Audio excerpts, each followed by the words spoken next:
ಜಗದ್ಗುರುವಾದ ಶ್ರೀಕೃಷ್ಣ ಪರಮಾತ್ಮನಿಗೆ ವಂದಿಸುತ್ತಾ, ಗುರು ಪರಂಪರೆಗೆ ನಮಿಸುತ್ತಾ, ಆದಿಗುರುಗಳಾದ ಶ್ರೀ ಶ್ರೀ ಶಂಕರ ಭಗವತ್ಪಾದರಿಗೆ ನಮಿಸುತ್ತಾ, ಮಾಂಡವ್ಯ ಉಪನಿಷತ್ತಿನ ಋಷಿಮುನಿಗೆ ವಂದಿಸುತ್ತಾ, ಪ್ರಿಯ ಆತ್ಮಬಂಧುಗಳೇ, ನಿಮ್ಮೆಲ್ಲರಿಗೂ ನಮ್ಮ ನಮಸ್ಕಾರಗಳು. ಮಾಂಡವ್ಯೋಪನಿಷತ್ತಿನ ಇಂದಿನ ಭಾಗಕ್ಕೆ ಅಂದರೆ ಉಪನಿಷತ್ತಿನ ಭಾಗಕ್ಕೆ ಅಂದರೆ ಮೊದಲಿಗೆ ಸೇರಿದ ಎಲ್ಲ ಕಾರಿಕೆಗಳನ್ನು ಮಾತಾಡಿದ್ದೀವಿ, ಚರ್ಚೆ ಮಾಡಿದ್ದೀವಿ. ನಿಮಗೆಲ್ಲರೂ ಗಮನ ಇರಬೇಕು, ಅಥವಾ ಮರ್ತೋಗಿದ್ರೂ ಪರವಾಗಿಲ್ಲ, ಕಾರಿಕೆ ತಾನೇ. ಆದರೂ ಕಾರಿಕೆಗಳು ಬಹಳ ಮುಖ್ಯ. ನಮ್ಮಲ್ಲಿ ನಾವು ವಿಮರ್ಶೆ ಮಾಡಿಕೊಳ್ಳುವುದಕ್ಕೆ, ಆ ವಿಕಲ್ಪದಲ್ಲಿರತಕ್ಕಂಥ ಕಲ್ಪಗಳನ್ನು ತಿಳಿಸಿಕೊಡುವುದಕ್ಕೆ ನಮಗೆ ಕಾರಿಕೆಗಳು ಮಹತ್ತರವಾದಂಥ ಉಪಕಾರ ಮಾಡಿರುವುದರಿಂದ ಶಂಕರ ಭಗವತ್ಪಾದರು ಗೌಡಪಾದರ ಕಾರಿಕೆಗಳನ್ನು ಭಾಷ್ಯ ಮಾಡಿದ್ದಾರೆ. ಅದು ನಮ್ಮ ಅನುಕೂಲಕ್ಕೆ ಉಪಕಾರಕ್ಕೆ ಮಾಡಿರೋದು. ಅದರಿಂದ ಗ್ರಂಥ ತಪ್ಪಗಾಯ್ತಲ್ಲ ಅಲ್ಲ ಹಾಗೆ ಹೇಗೆ ಅಂತ ಅನ್ಕೋಬಾರದು, ಹೋಗ್ತಾನೆ ಮುನ್ನೆ. ಆದ್ದರಿಂದ ಈಗ ಉಪನಿಷತ್ತಿನ 9ನೇ ಮಂತ್ರಕ್ಕೆ ಇವತ್ತು ನಾವು ಹೋಗಬೇಕಾಗಿದೆ, ಹೌದಲ್ವ? 8ನೇ ಮಂತ್ರ ನೀವು ಹೊಸತಿ ಅರ್ಥ ಆಗಿದೆ ಅಂತ ಅಂದ್ಕೊಂಡಿದ್ದೀನಿ. ಆದ್ದರಿಂದ ಆ 8ನೇ ಮಂತ್ರದ ಮೊದಲು ಅದಕ್ಕೆ ಒಂದು ಶೀರ್ಷಿಕೆಯನ್ನು ಕೊಟ್ಟಿದ್ದಾರೆ. 8ನೇ ಮಂತ್ರದ ಮೊದಲು ಏನಂತ ಬರೆದಿದ್ದಾರೆ ಮೇಲೆ? ಆತ್ಮನ ಪಾದಗಳಿಗೂ ಓಂಕಾರದ ಮಾತ್ರೆಗಳಿಗೂ ತಾದಾತ್ಮ. 2ನೇ ಈ 9ನೇ ಮಂತ್ರಕ್ಕೂ ಒಂದು ಶೀರ್ಷಿಕೆಯನ್ನು ಬರೆದಿದ್ದಾರೆ. ವೈಶ್ವಾನರನಿಗೂ ಅಕಾರಕ್ಕೂ ತಾದಾತ್ಮ. ಅಂದ್ರೆ ನಾವು ಈಗ ಕಾಮನ್ ಫ್ಯಾಕ್ಟರ್ ಏನು ಬಂತು? ತಾದಾತ್ಮ ಅನ್ನೋ ಬಗ್ಗೆ ನಾನು ಮಾತಾಡ್ತೀನಿ. ವೈಶ್ವಾನರನಿಗೂ ಅಕಾರಕ್ಕೂ ತಾದಾತ್ಮ. ಶ್ಲೋಕ ಓದ್ಬಿಟ್ಟು ಹೇಳಿ, ಅಷ್ಟೊತ್ತಿಗೆ ನಾನು ಆಮೇಲೆ ಹೇಳ್ತೇನೆ. ಜಾಗರಿತಸ್ಥಾನೋ ವೈಶ್ವಾನರೋ ಅಕಾರಃ ಪ್ರಥಮ ಮಾತ್ರ ಆಪ್ತೇರಾ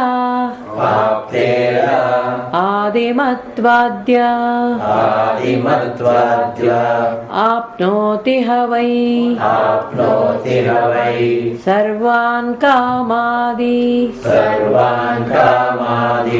ಆದಿಶ್ಚ ಭವತಿ ಯ ಏವಂ ವೇದ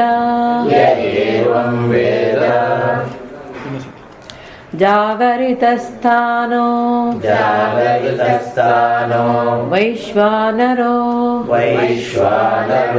ಅಕಾರ ಪ್ರಥಮ ಮಾತ್ರ ಆಪ್ತೇರಾ ಆದಿಮತ್ವಾದ್ವಾ ಆಪ್ನೋತಿ ಹವೈ ಸರ್ವಾನ್ ಕಾಮಾನ್ ಆದಿಶ್ಚ ಭವತಿ ಯ ಏವಂ ವೇದ.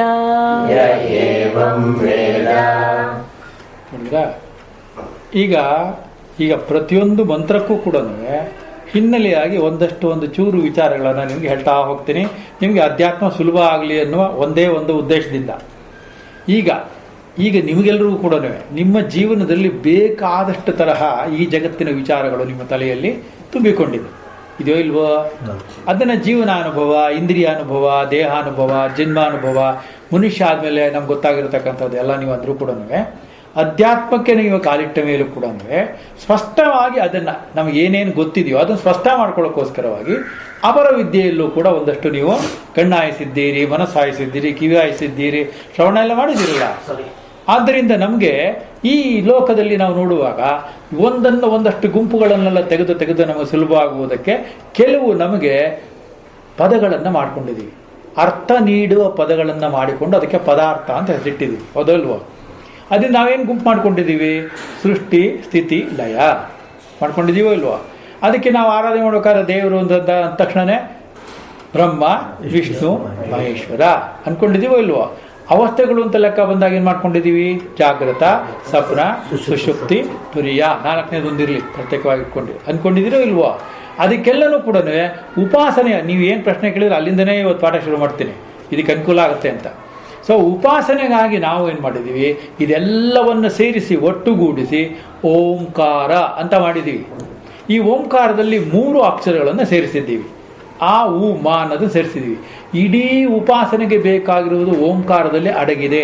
ಈ ಓಂಕಾರವು ಬ್ರಹ್ಮವನ್ನು, ತತ್ವವನ್ನು, ಪರಮಾತ್ಮವನ್ನು, ಜೀವವನ್ನು, ಜಗತ್ತನ್ನು, ಈಗ ಹೇಳಿದ ಸೃಷ್ಟಿಸ್ಥಿತಿ ಲಯವನ್ನು, ಬ್ರಹ್ಮ ವಿಷ್ಣು ಮಹೇಶ್ವರನನ್ನು, ಹೌದಲ್ವ, ಆಮೇಲೆ ಈ ಜಾಗೃತ ಸ್ವಪ್ನ ಸುಷುಪ್ತಿಯಲ್ಲಿರತಕ್ಕಂಥ ವಿಶ್ವ, ತೇಜಸ, ಪ್ರಾಜ್ಞ ಇವುಗಳನ್ನು ಕೂಡ ವಿಸ್ತಾರವಾಗಿ ತಿಳಿಸಿಕೊಡುವುದು. ಎಲ್ಲವೂ ಒಟ್ಟುಗೂಡಿಸಿದಾಗ ಇರುವುದ್ಯಾವುದು?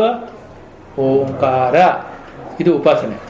ಸೊ ಈ ಓಂಕಾರದ ಜೊತೆಗೆ ಮಂತ್ರಗಳನ್ನು ಸೇರಿಸುತ್ತಾ ಯಜ್ಞಯಾಗಾದಿಗಳನ್ನು ಮಾಡುತ್ತಾ ಅಲ್ಲೆಲ್ಲೂ ನಾವು ಬೇರೆ ಬೇರೆ ವಿಚಾರಗಳನ್ನು ತಿಳಿದುಕೊಳ್ಳುವುದಕ್ಕೆ ಈ ಅಗ್ನಿಗುಳ ಮಾಡ್ತೀವಿ, ಹೌದಲ್ವ? ಆ ಅಗ್ನಿಗೆ ವೈಶ್ವಾನರ ಎಂದು ಹೆಸರು. ವೈಶ್ವಾನರ ಅಂದ್ರೇನು? ನಮ್ಮ ಶರೀರದಲ್ಲಿ ಈ ವ್ಯಷ್ಟಿ ಇದು ಸಮಷ್ಟಿ. ಅದು ವ್ಯಷ್ಟಿಯಲ್ಲಿ ನಮಗೆ ಒಳಗಡೆ ನಮಗೆ ಏನೇನು ಬೇಕಾಗುತ್ತೋ ತಿಳ್ಕೊಳ್ಳೋದು ಎಲ್ಲದಕ್ಕೂ ಬೇಕಾಗಿರತಕ್ಕಂಥದ್ದು ವೈಶ್ವಾನರನ್ನ. ಯಾವ ಕಾರಣದಿಂದ ವೈಶ್ವಾನರುತ್ತೆ? ಅವನು ಮೊದಲ ಗುಣ ಏನಿರುತ್ತೆ? ಅಗ್ನಿ. ಅಗ್ನಿಗೆ ಮೊದಲಾಗಿರತಕ್ಕಂಥ ಗುಣ ಯಾವುದು? ಸ್ವಭಾವ ಯಾವುದು? ಅಗ್ನಿಯ ಸ್ವಭಾವ ಏನಪ್ಪಾ? ಶಾಖ ಮತ್ತು ಬೆಳಕು.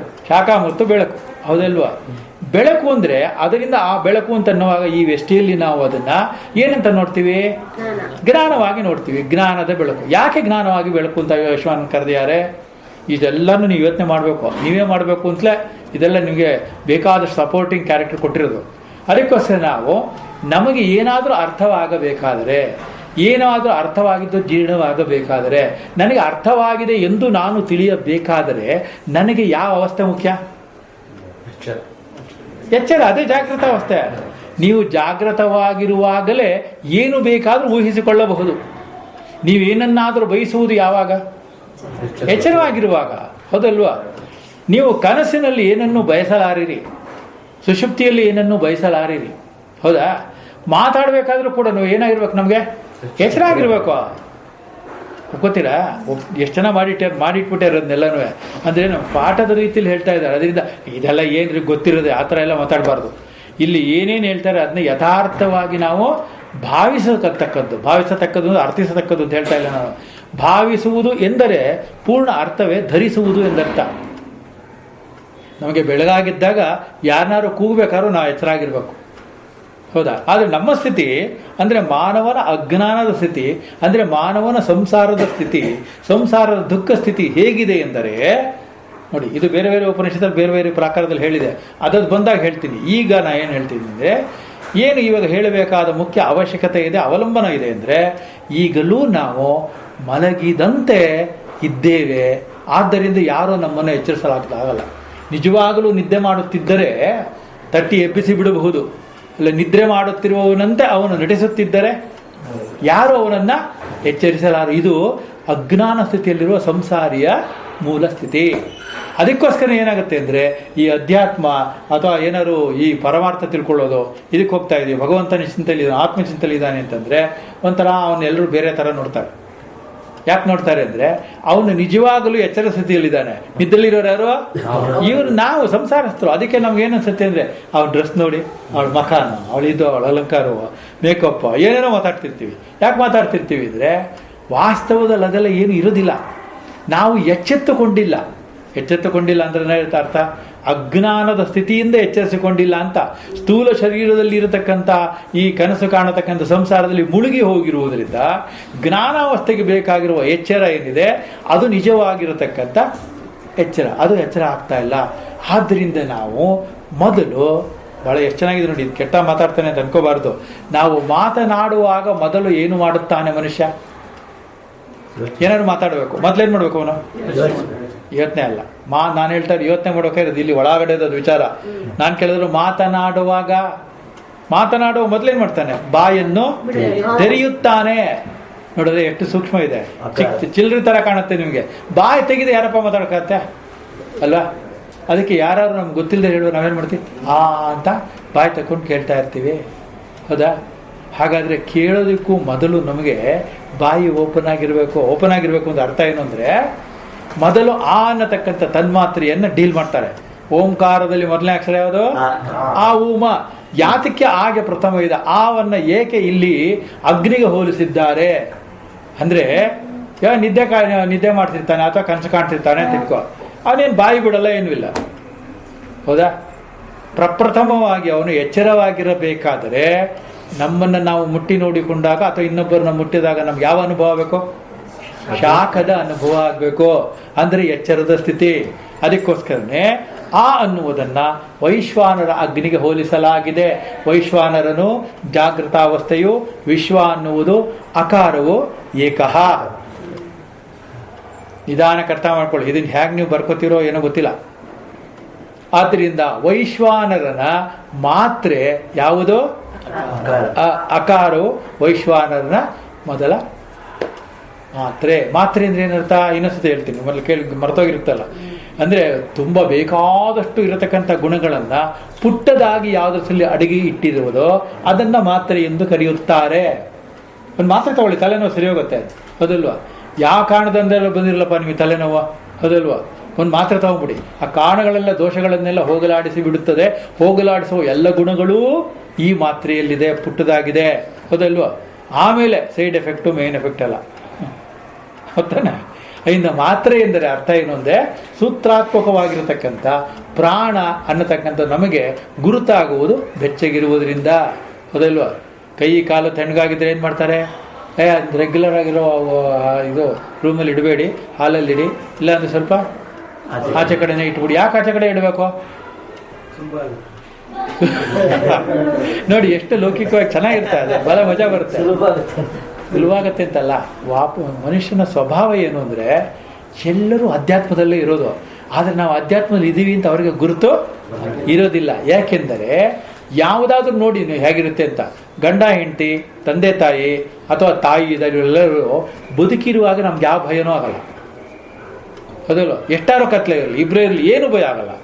ಆದರೆ ಸತ್ತಿದಾನೆ ತಕ್ಷಣ ಇನ್ನೊಬ್ಬರು ಇದ್ದರೆ ಅದರಲ್ಲಿ ಜೊತೆಯಲ್ಲಿ ತಕ್ಷಣ ಎಲ್ಲ ಲೇಟು ಹಾಕ್ಬಿಡ್ತಾರೆ, ಪಕ್ಕದ ಮನೆಯವರು ಕರೀತಾರೆ. ಯಾಕೆ ಭಯ ಉಂಟಾಗುತ್ತೆ?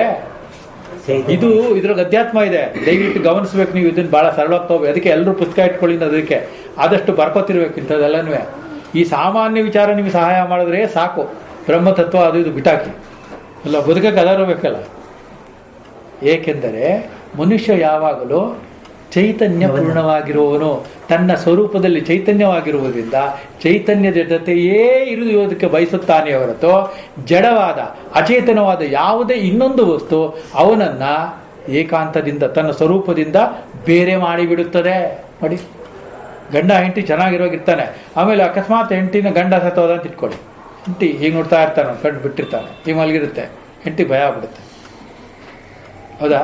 ಯಾರು ಬಂದು ಕೇಳ್ತಾರೆ ಯಾಕಮ್ಮ ಇದು ಅಂತ. ಅಲ್ಲ, 40 ವರ್ಷ 50 ವರ್ಷ ಸಂಸಾರ ಮಾಡಿದ ಜೊತೆಯಲ್ಲಿ ಇಬ್ಬರೇ ಇದ್ರಿ, ಯಾವ ಭಯನೂ ಆಗಲಿಲ್ಲ, ಈಗ ಯಾಕೆ ಆಗ್ಬಿಡ್ತು? ಅಲ್ಲ ಕತ್ಲೆ, ಅವ್ನು ಯಾಕೋ ಎದ್ದು ಬಂದ್ಬಿಟ್ರೆ, ಅಲ್ಲ ಅವ್ನು ಇಲ್ಲಿವರೆಗೂ ಎದ್ದೇ ಇದ್ದ, ಭಯ ಆಗಲಿಲ್ವಲ್ಲಮ್ಮ.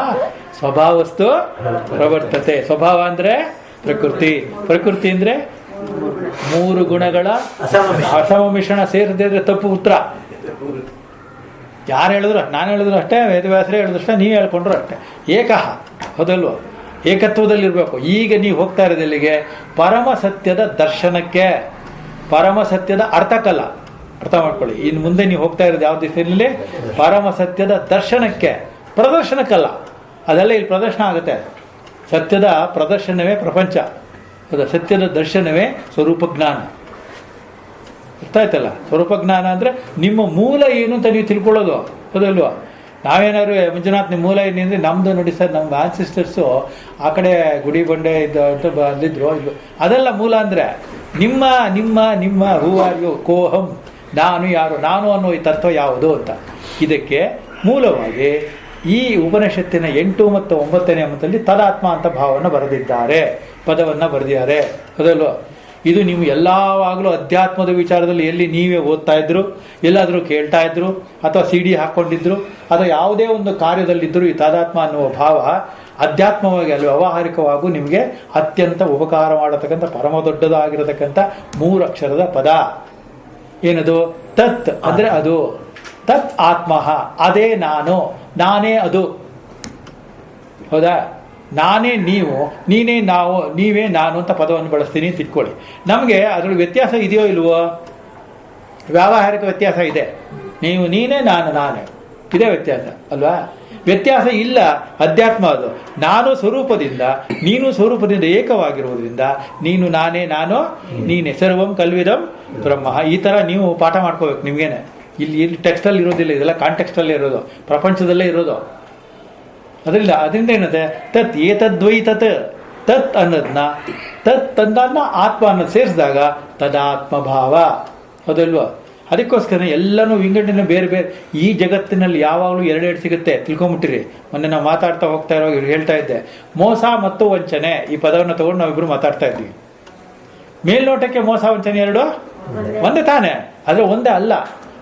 ನೀವು ಈ ಥರ ಅಧ್ಯಾತ್ಮದಲ್ಲಿ ಯೋಚನೆ ಮಾಡಬೇಕು, ಲೌಕಿಕದಲ್ಲಿ ನೀವು ಮಾಡಬೇಕಾದ್ದಿಲ್ಲ. ಇಲ್ಲಿ ಕ್ಲಾಸಲ್ಲಿ ಕೂತ್ಕೊಂಡ್ರೆ ಇಂಥದ್ದಲ್ಲಿ ಹಿಂಸೆ ಜಾಸ್ತಿ. ಮೋಸ ಮತ್ತು ವಂಚನೆ ಎರಡು ಮೇಲ್ನೋಟಕ್ಕೆ ಒಂದೇ ಆದರೂ ಅಧ್ಯಾತ್ಮ ದೃಷ್ಟಿಯಿಂದ ಎರಡು ಒಂದೇ. ಇವಾಗ ಎರಡು ಒಂದೇ ಅಂತ ಸಾಧಿಸ್ಬೇಕಲ್ಲ, ಹ್ಯಾಕ್ ಸಾಧಿಸೋದು? ಮೋಸ ಅಂದರೆ ಹೊರಗಡೆಯಿಂದ ನಮಗೆ ಯಾರು ಮಾಡುವುದು, ವಂಚನೆ ಅಂದರೆ ನಾನು ನನಗೆ ಮಾಡಿಕೊಳ್ಳುವುದು. ಇದನ್ನು ಹೇಗೆ ಪ್ರೂವ್ ಮಾಡ್ತೀರಾ ಅಂತ ಪ್ರಶ್ನೆ ಹಾಕ್ಬೇಕು ನೀವು ಜಾಣರಾದ್ರೆ. ಹೇಗೆ ಮಾಡೋದು ಅಂದರೆ, ಆತ್ಮ ವಂಚನೆ ಅನ್ನೋ ಪದ ಇದೆ ಲೋಕದಲ್ಲಿ, ಆತ್ಮ ಮೋಸ ಅನ್ನೋದು ಪದ ಇರುವುದಿಲ್ಲ. ಯಾಕೆ? ನನಗೆ ನಾನೇ ಮೋಸ ಮಾಡಿಕೊಳ್ಳುವುದರಿಂದ, ಆತ್ಮ ಅನ್ನುವುದು ನಾನು ಅನ್ನುವ ಪದಕ್ಕೆ ಪರ್ಯಾಯವಾಗಿರುವುದರಿಂದ ಆತ್ಮವಂಚನೆ ಪದವು ಬಳಕೆಯಲ್ಲಿದೆ. ಮೋಸ ಅನ್ನುವುದು ಬೇರೆಯವರು ಮಾಡುವುದರಿಂದ ಅಥವಾ ನಾನು ಬೇರೆಯವರಿಂದ ಹೋಗಲ್ಪಡುವುದರಿಂದ, ಮೋಸವಾಗಲ್ಪಡುವುದರಿಂದ ಮೋಸ ಎಂದು ಬಳಸಲಾಗಿದೆ. ಕರೆಕ್ಟ್? ಅದಕ್ಕೆ ಇವತ್ತು ಇನ್ನೊಂದು ಪದ ಬಳಸಿದ್ದು ನಿಮಗೆ, ಪ್ರಿಯಕರ ಪ್ರಿಯತಮ.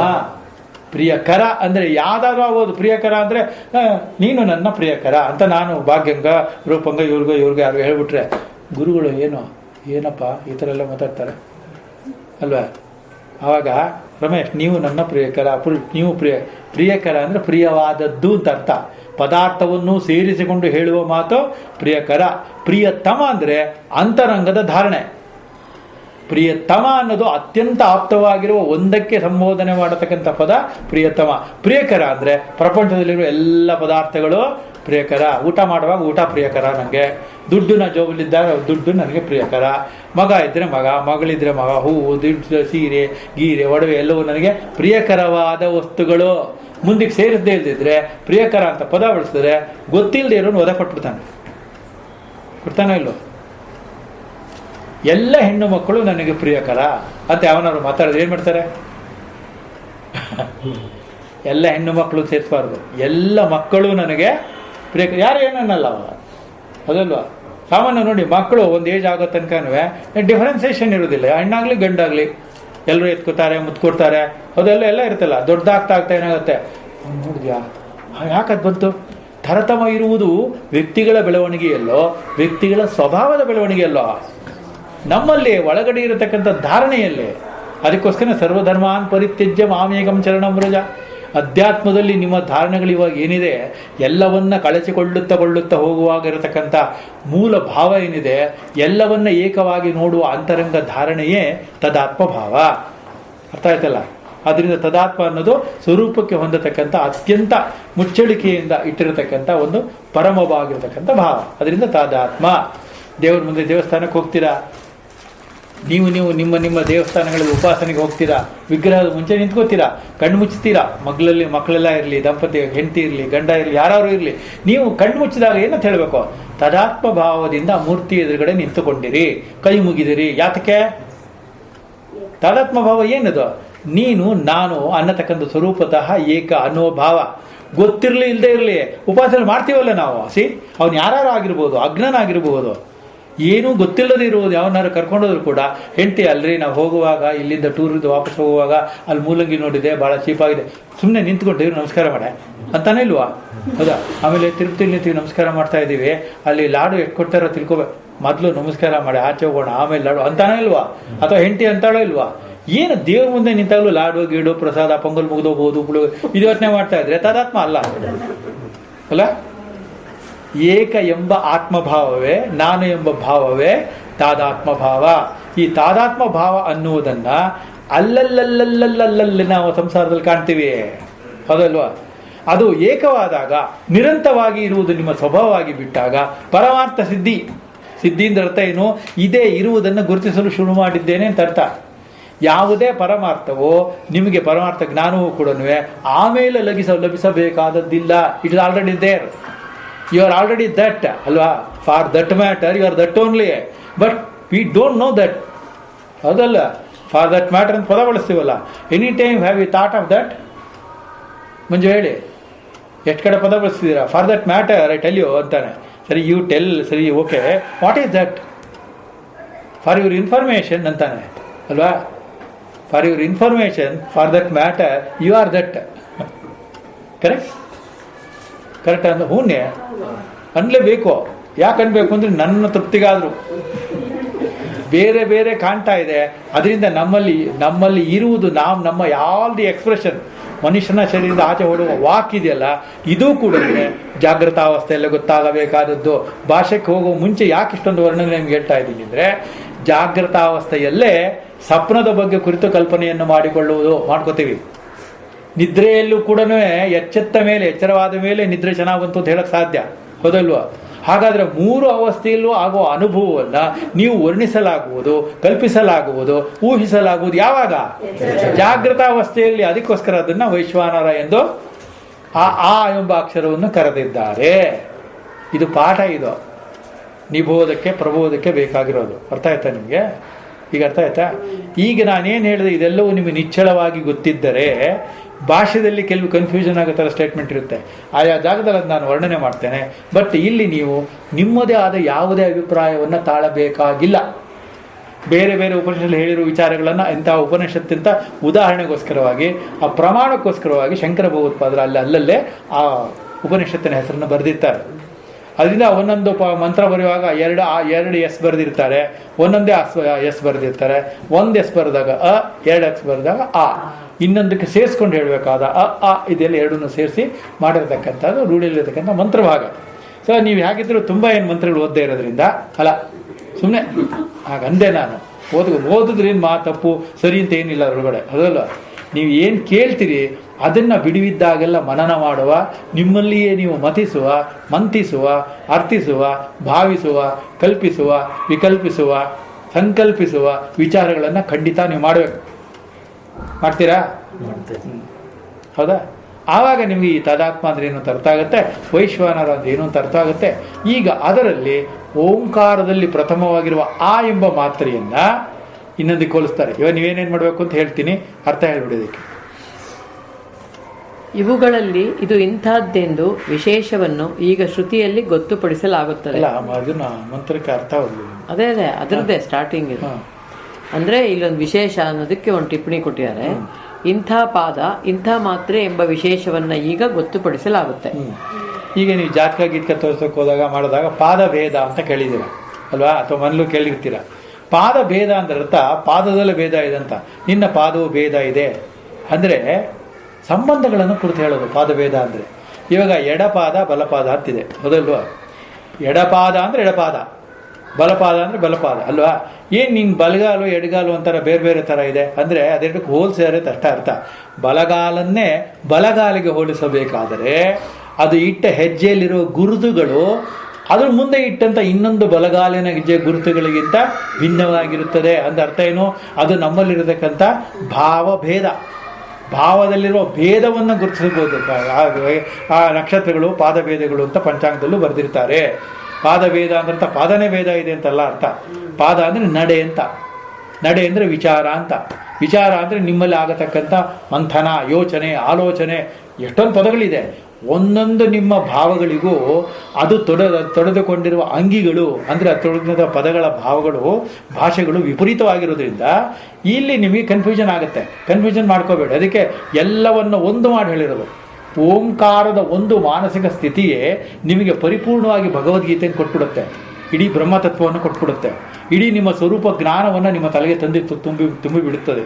ಆವಾಗ ಆಚೆ ಕಡೆ ನೀವು ಆಡುವುದೆಲ್ಲವೂ ಎಲ್ಲ ಭಾಷೆಯಿಂದ ಆಗಿರ್ತಕ್ಕಂಥ ಅಲಂಕಾರಗಳು ಮಾತ್ರ. ಸೊ ಭಾಷೆಗೆ, ಭಾವಕ್ಕೆ, ನಿಮ್ಮ ಭಾವಕ್ಕೆ ಭಾಷೆ ಒಂದು ಅಲಂಕಾರವೇ ಹೊರತು ಅದೇ ಎಂದಿಗೂ ಭಾವ ಆಗಲಾರದು, ಹೌದಲ್ವಾ? ಭಾಷೆಯಲ್ಲಿ ಅಲಂಕಾರ ತುಂಬಿ ತುಳುಕಬೇಕಾದರೆ ನಿಮ್ಮ ಭಾವದಲ್ಲಿ ಆ ಇಂಗಿತ ಇರಬೇಕು, ಹೌದಲ್ವಾ? ಒಂದು ಹೆಣ್ಣಿನ ಬಗ್ಗೆ ಒಂದು ವರ್ಣನೆ, ಒಂದು ಪುಷ್ಪದ ಬಗ್ಗೆ ಒಂದು ವರ್ಣನೆ, ಒಂದು ಸೃಷ್ಟಿಯ ಬಗ್ಗೆ, ಒಂದು ಸೂರ್ಯೋದಯದ ಬಗ್ಗೆ, ಸಮುದ್ರದ ಬಗ್ಗೆ ಒಂದು ವರ್ಣನೆ ಮಾಡಬೇಕಾದ್ರೆ ಭಾಷೆಗಳಲ್ಲಿ ನಿಮ್ಮ ಭಾವ ಪ್ರಕಟವಾಗಬೇಕು. ಅದಕ್ಕೋಸ್ಕರ ಎಷ್ಟೋ ಸತಿ ನಮ್ಮ ಮಹಾ ದೊಡ್ಡ ದೊಡ್ಡ ಕಾವ್ಯಗಳಲ್ಲಿ ಬರತಕ್ಕಂಥ ಕವಿಗಳದ್ದು ನಮಗೆ ಅರ್ಥವಾಗೋದಿಲ್ಲ. ಯಾಕೆಂದರೆ ಅವರು ಭಾಷೆ ಬಳಸಿರ್ತಾರಲ್ಲ, ಅದರಲ್ಲಿ ಅವರಿಗಿರಬಹುದಾದ ಇಂಗಿತ ಭಾವ ಗೊತ್ತಾಗೋದೇ ಇಲ್ಲ. ರಾಮಾಯಣವನ್ನು ವಾಲ್ಮೀಕಿ ರಾಮಾಯಣ ಓದಿದ್ರೆ ನಿಮ್ಗೆ ಆ ಥರ ಅನುಭವ ಆಗುತ್ತೆ. ಕುಮಾರವ್ಯಾಸನ ಭಾರತ ಓದಿದ್ರೆ ಅರ್ಥ ಆಗುತ್ತೆ. ಭಾವಿನಿ ಷಟ್ಪದಿಯಲ್ಲಿ ಬರ್ದಿಯಾನೆ ಆ ಒಂದೊಂದು ಭಾವವನ್ನು ನೀವು ನೋಡಿದ್ರೆ ಏನು ಐಡಿಯಾ ಇಟ್ಕೊಂಡೆ ತಲೆನೇ ಕಡಲು. ಆದರೆ ನೀವೊಂದು ನಿಮ್ಮ ಭಾವವನ್ನು ಬೆರೆಸುವುದು. ಆದರೆ ಕುಮಾರವ್ಯಾಸ ನೀವೇ ಆಗ್ಬಿಡ್ತೀರಿ. ಅದಲ್ವ? ಯಾಕೆಂದ್ರೆ ಇವತ್ತು ಬೆಳಗ್ಗೆ ಒಂದು ವಿಜಯ ಕರ್ನಾಟಕದಲ್ಲಿ ಒಂದು ಆರ್ಟಿಕಲ್ಲು ಇವ್ರದ್ದು ವಿಜಯವಾಣಿಯಿಂದಲೇ ಆ ಸದ್ಗುರು ಒಂದು ಆರ್ಟಿಕಲ್ ಬಂದು ಅದ್ರಲ್ಲಿ ಹಾಗೇನೆ ಯಾರ್ದೋ ಮನೆಗೆ ಹೋದಾಗ ಎಷ್ಟೇ ಸಂಶೋಧನೆ ಮಾಡಿದ್ರು ಕೂಡ ಅವ್ರು ಮಾಡಿದ ಅಡುಗೆ ಅಥವಾ ಆ ಪದಾರ್ಥ ಇಷ್ಟು ರುಚಿ ಹೇಗಾಯಿತು, ಎಲ್ಲರೂ ಅದೇ ಪದಾರ್ಥನ ಬಳಸ್ತಾ ಇರಲ್ಲ, ಅದ್ಯಾಗೆ ಇದು ರುಚಿ ಆಯಿತು, ಏನೇನೋ ಸಂಶಯ ಮಾಡಿದ್ರು ಗೊತ್ತಾಗ್ದೇನೆ ಆಕೆನೆ ಕೇಳ್ತಾರೆ, ನೀವು ಇಷ್ಟೊಂದು ರುಚಿಯಾಗಿ ಮಾಡಿದ್ದೀರಲ್ಲ, ಇಷ್ಟೊಂದು ರುಚಿಯಾಗಿದೆಯಲ್ಲ, ಇದಕ್ಕೆ ಏನು ಹಾಕಿ ಮಾಡಿದ್ದೀರಿ ಕರೆಕ್ಟಾಗಿ ಹೇಳಿ ಅಂತ.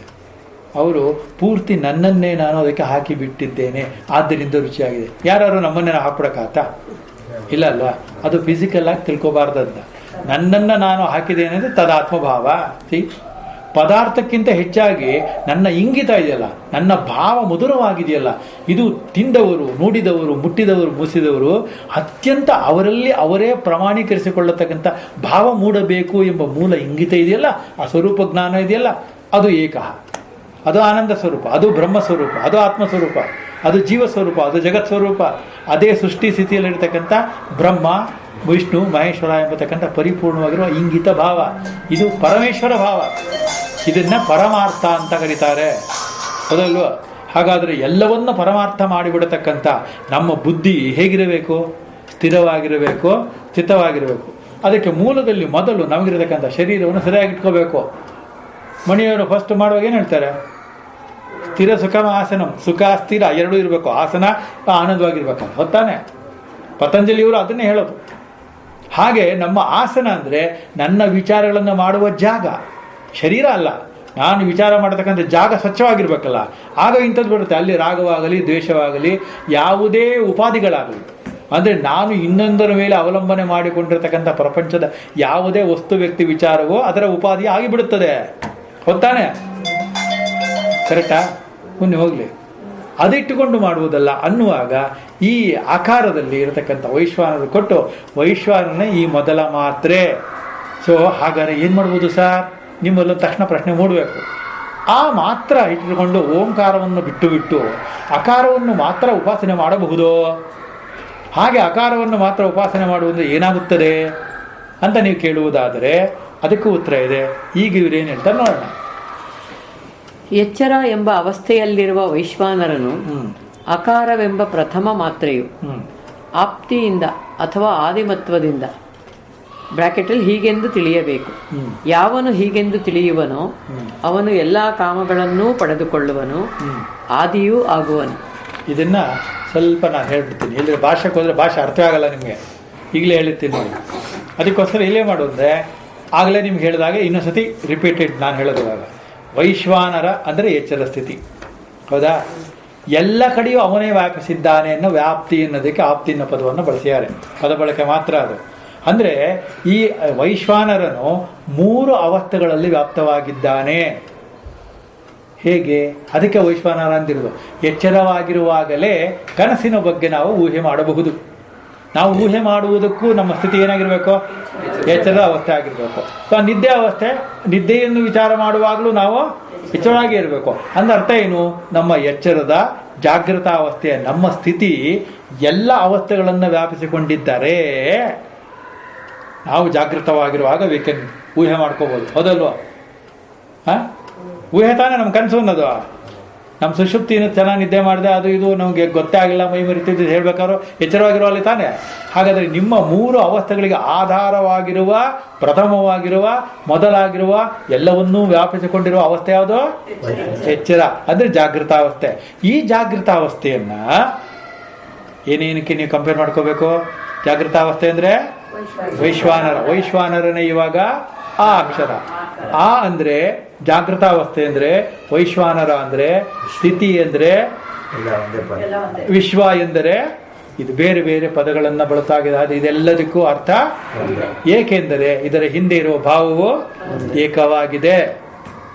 ಅರ್ಥ ಆಯ್ತಲ್ಲ? ಅದಕ್ಕೆ ಈಗ ಭಾಷೆ ನೋಡಿ, ಇದು ಕನ್ಫ್ಯೂಷನ್ ಮಾಡ್ಕೋಬಹುದು. ಎಚ್ಚರವೆಂಬ ಅವಸ್ಥೆಯಲ್ಲಿರುವ ವೈಶ್ವಾನರನಿರುವನಲ್ಲ, ಅವನು ಓಂಕಾರದ ಮೊದಲನೆಯ ಮಾತ್ರೆಯಾದ ಅಕಾರವು ಒಂದು ಟಿಪ್ಪಣಿ ಇದೆ. ವೈಶ್ವಾನರನೆಂಬ ಮೊದಲನೆಯ ಪಾದದ ವಿಷಯಕ್ಕೆ ಹೇಳಿದ್ದೆಲ್ಲವನ್ನು ಅಧ್ಯಕ್ಷರವಾಗಿರುವ ಓಂಕಾರದ ಮೊದಲನೆಯ ಮಾತ್ರೆಯಾದ ಅಕಾರಕ್ಕೆ ಅನ್ವಯಿಸಿಕೊಳ್ಳಬೇಕು. ಅಕಾರಕ್ಕೆ ಅನ್ವಯಿಸಿಕೊಳ್ಳಬೇಕು. ಮೊದಲ ಪಾಠನೇ ಬಹಳ ಶಾರ್ಪ್ ಆಗಿದೆ, ಇದು ತಿಳ್ಕೊಂಬಿಟ್ಟಿರ್ಬೇಕು ನೀವು.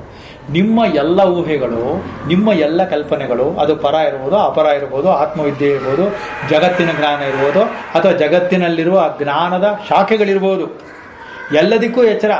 ನೀವು ಗಣಿತ ಕಲ್ತ್ಕೋಬೇಕಾದ್ರೆ ಏನಾಗಿರ್ಬೇಕು?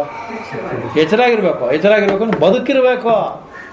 ಅದನ್ನೇ ಬದುಕಿದ್ರೆ ಶಾಲೆಗೆ ಹೋಗೋದು, ಪಾಠ ಹೇಳಿಸ್ಕೊಡೋದು, ಮತ್ತೆ ಬದುಕಿದ್ರೆ ಶಾಲೆಯಲ್ಲಿ ಕೂತಿರ್ತೀವಿ, ಒಂದು ಹೆಣನ ಕೂಡಿಸ್ತೀರಾ ಅಂತ ಇಟ್ಕೊಳ್ಳಿ. ಎಲ್ಲರ ವಿದ್ಯಾರ್ಥಿಗಳ ಮಧ್ಯೆ ಅವನು ಹೀಗೆ ಕೂರಿಸಿರ್ತೀರ ಒಬ್ಬನ್ನ, ಹೌದಾ? ಏನು ಮೇಷ್ಟ್ರು ಪಾಠ ಮಾಡ್ತಾ ಇದ್ರು ಅವನಿಗೆ ಗೊತ್ತಾಗಲ್ಲ. ಏಕೆಂದರೆ ಅವನು ಎಚ್ಚರವಾಗಿಲ್ಲ ಅಂತ ಅರ್ಥ ಏನು? ಅವನ ಮೈ, ಈ ಭೌತಿಕ ಶರೀರ ಕೂಡ ಶಾಖವಾಗಿದ್ದರೆ ಎಚ್ಚರದ ಸ್ಥಿತಿ. ಇಷ್ಟುದ್ದ ಪಾಠ ಯಾಕೆ ಮಾಡ್ತಿದ್ದೀನಿ ಅಂದರೆ ಇದೆಲ್ಲ ಮರ್ತೋಗುವಂಥ ಸಂಭವ ಇರುತ್ತೆ. ನಾವು ಎಚ್ಚರವಾಗಿದ್ದರೂ ಕೂಡ ಎಚ್ಚರವಿಲ್ಲದವರಂತೆ, ಕನಸಿನಲ್ಲಿರುವವರಂತೆ, ಸತ್ತು ಹೋಗಿರುವವರಂತೆ, ನಿದ್ರೆಯಲ್ಲಿರುವಂತೆ ಈ ಜಗತ್ತು ವರ್ತಿಸುತ್ತಿದೆ. ವರ್ತಿಸ್ತಾ ಇರೋದೇ ಹಾಗೆ. ಅದಕ್ಕೋಸ್ಕರ ಅದನ್ನು ಓದಾಡ್ತಾ ಇರೋದು, ಹೌದಲ್ವಾ? ಧರ್ಮಗಳಲ್ಲಿ ಭೇದ ಯಾಕೆ? ಜಾಗೃತ ಅವಸ್ಥೆ ಇದ್ರೆ ಬರಲ್ಲ ಅದು. ಕರೆಕ್ಟ್? ನಿಧಾನಕ್ಕೆ ಯೋಚನೆ ಮಾಡಿ, ಹೂನ್ನಿ ಇಲ್ಲ ಹೂನ್ಯ, ಹೌದಲ್ವಾ? ಇದು ಅರ್ಥ ಮಾಡ್ಕೋಬೇಕಾಗಿರೋದು. ಇಲ್ಲ, ಲಿಂಗಾಯತರು ಬೇರೆ, ವೀರಶೈವರು ಬೇರೆ, ಬ್ರಾಹ್ಮರೇ ಬೇರೆ, ಇತರಾದಿಗಳು ಬೇರೆ. ಜಾತಿ ನೀತಿ ಕುಲಂ ಗೋತ್ರ ದೂರಗಂ ಶಂಕರ ಭಗವತ್ಪಾದ ಪಾಠ ಮಾಡಿದ್ದಾರೆ. ಯಾರಲ್ಲೂ ದ್ವೇಷ. ಯಾಕೆ ಅಂದರೆ ನೋಡಿಪ್ಪ, ಯೋಚನೆ ಮಾಡಿ, ಸೃಷ್ಟಿಯಲ್ಲಿ ನಮಗೆ ಸ್ವತಂತ್ರ ಇದೆಯಾ? ಸೃಷ್ಟಿಯಲ್ಲಿ ಸ್ವತಂತ್ರ ಇಲ್ಲ ನಮಗೆ. ಕರೆಕ್ಟ್? ಲಯದಲ್ಲಿ ಸ್ವತಂತ್ರ ಇದೆಯಾ? ಇಲ್ಲ. ಅಂದ ಮೇಲೆ ಮಧ್ಯದಲ್ಲಿ ಅದನ್ನು ಎರಡಾಗಿ ಮಾಡುವ, ಭೇದ ಮಾಡತಕ್ಕಂಥ ಸ್ವಾತಂತ್ರ್ಯ ನಮ್ಗೆ ಇರುತ್ತಾ? ಕೂಡೋದು ಬಹುದೊಡ್ಡ ಪಾಪ. ನೀನು ಬೇರೆ ನಾನು ಬೇರೆ ಅಂತ ತಲೆಯಲ್ಲಿ ಬಂದ್ರೇ ಪಾಪ. ಅಂದರೆ ಅಧ್ಯಾತ್ಮ ವಿಚಾರ ಇದು. ಜಗತ್ತು ನಡೀತಾ ಇದೆ. ಜೊತೆಯಲ್ಲಿ ವಿಭೂತಿ ಇಟ್ಕೊಂಡಿರೋರು, ನಾಮ ಇಟ್ಕೊಂಡಿರೋರು, ಮುದ್ರೆ ಹಾಕ್ಕೊಂಡಿರೋರು ಬೇರೆ ಬೇರೆ ಥರ ಬಿಹೇವ್ ಮಾಡ್ತಿರ್ತಾರೆ. ಅದು ಸಹಜ. ಆದರೆ ಸತ್ಯವಲ್ಲಪ್ಪ ಅಂತ ಹೇಳುತ್ತೆ ಉಪನಿಷತ್ತುಗಳು. ಉಪನಿಷತ್ತಿಗೆ ಯಾವುದೇ ಮಡಿಮೈಲಿಗೆ ಇಲ್ಲ. ಉಪನಿಷತ್ತಿಗೆ ನೀವು ಕಾವಿ ಬಟ್ಟೆ ಹಾಕೋ ಆಗಿಲ್ಲ, ಬಿಳಿ ಬಟ್ಟೆ ಹಾಕೋ ಆಗಿಲ್ಲ, ಗಡ್ಡ ಬಿಡೋ ಆಗಿಲ್ಲ, ವಿಭೂತಿ ಇಡೋ ಆಗಿಲ್ಲ, ನಾಮ ಹಾಕೋ ಆಗಿಲ್ಲ, ಮುದ್ರೆ ಹಾಕೋ ಆಗಿಲ್ಲ. ಯಾಕೆ? ಉತ್ತರ ಹೇಳ್ಬೇಕು, ಸರಿಯಾಗಿ ಹೇಳ್ಬೇಕು. ಅಧ್ಯಾತ್ಮದಲ್ಲಿ ಸರಿಯಾಗಿ ಹೇಳ್ತೀರ. ಏಕೆಂದರೆ ಉಪನಿಷತ್ತು ಅಲ್ಲ, ಅದಕ್ಕಿಂತ ಮುಂದಿನ ಹೇಳಬೇಕು. ಅದ್ಯಾವುದೋ ಅಧ್ಯಾತ್ಮ ಅಲ್ಲ. ಕರೆಕ್ಟು. ಅಧ್ಯಾತ್ಮವಲ್ಲದೆ ಇದ್ದರೆ ಏನಿರುತ್ತೆ ಅದಕ್ಕೆ? ಇದೆಲ್ಲ ನಾನು ಹೇಳಿದ್ದೆಲ್ಲ ಡ್ರೆಸ್ಸು, ಅಲಂಕಾರ ತಾನೇ. ಈ ಅಲಂಕಾರಗಳು ಇಲ್ಲದೆ ಇದ್ದರೆ ಏನಂತ ಕರೀತಾರೆ? ನಿರ್ವಾಣ, ಬ್ರಹ್ಮ. ತತ್ವ ಅನ್ನೋದು ಯಾವಾಗಲೂ ನಿರ್ವಾಣ, ಬ್ರಹ್ಮ. ದೊಡ್ಡದು. ಎಷ್ಟು ದೊಡ್ಡದು? ಬಟ್ಟೆನೇ ತೊಡ್ಸಕ್ಕಾಗಲ್ಲಪ್ಪ ಅದಕ್ಕೆ. ಅದರ ಹಣೆ ಎಷ್ಟು ದೊಡ್ಡದು? ನಾಮ ವಿಭೂತಿ ಇದು ಇಡೋದಕ್ಕೆ ಆಗೋದಿಲ್ಲಪ್ಪ. ಹೌದಲ್ವಾ? ಸರ್ವವ್ಯಾಪಕ ತತ್ವ, ವಿಷ್ಣು ಭಾವ ಇದೆಯಲ್ಲ, ಅದು ಬಹುದೊಡ್ಡ ತತ್ವ. ಯಾಕೆ? ಅದು ಸ್ಥಿತಿ. ಸ್ಥಿತಿ ಅಂದರೆ ವರ್ತಮಾನ. ವರ್ತಮಾನ ಅಂದರೆ ನಾವು ಬದುಕಿದ್ದೇವೆ ಅಂದರೆ ಅರ್ಥ ನನಗಿರತಕ್ಕಂಥ ಭೌತಿಕ ಐಡೆಂಟಿಫಿಕೇಶನ್ ಏನಿದೆ, ಈ ಭೌತಿಕವಾಗಿರ್ತಕ್ಕಂಥ ಶರೀರ ಏನಿದೆ, ಇದು ಶಾಖದಿಂದ ಕೂಡಿದೆ, ಜ್ಞಾನದಿಂದ ಕೂಡಿದೆ, ಮನುಷ್ಯತ್ವವನ್ನು ಹೊಂದಿದೆ, ಮುಮುಕ್ಷತ್ವವನ್ನು ಹೊಂದಿದೆ, ಮಹಾಪುರುಷರ ಸಂಶಯದಲ್ಲಿ ಗ್ರಂಥ ರೂಪದಲ್ಲಿ ಇಟ್ಟುಕೊಂಡಿದ್ದೇವೆ. ಇದೆಯಲ್ವಾ?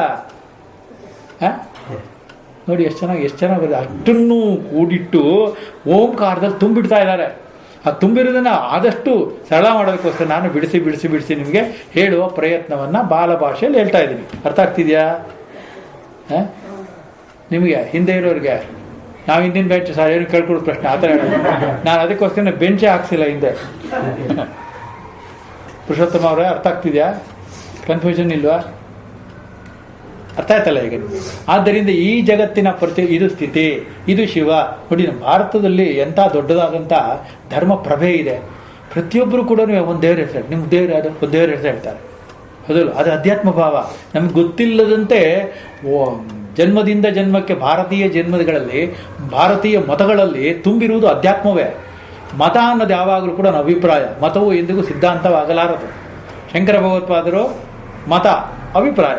ರಾಮಾನುಜರು ಅವರವರ ಕಾಲದಲ್ಲಿ ಭಗವಂತನನ್ನು ತೋರಿಸಿಕೊಡುವ ಒಂದು ಹೆಗ್ಗುರುತುಗಳು.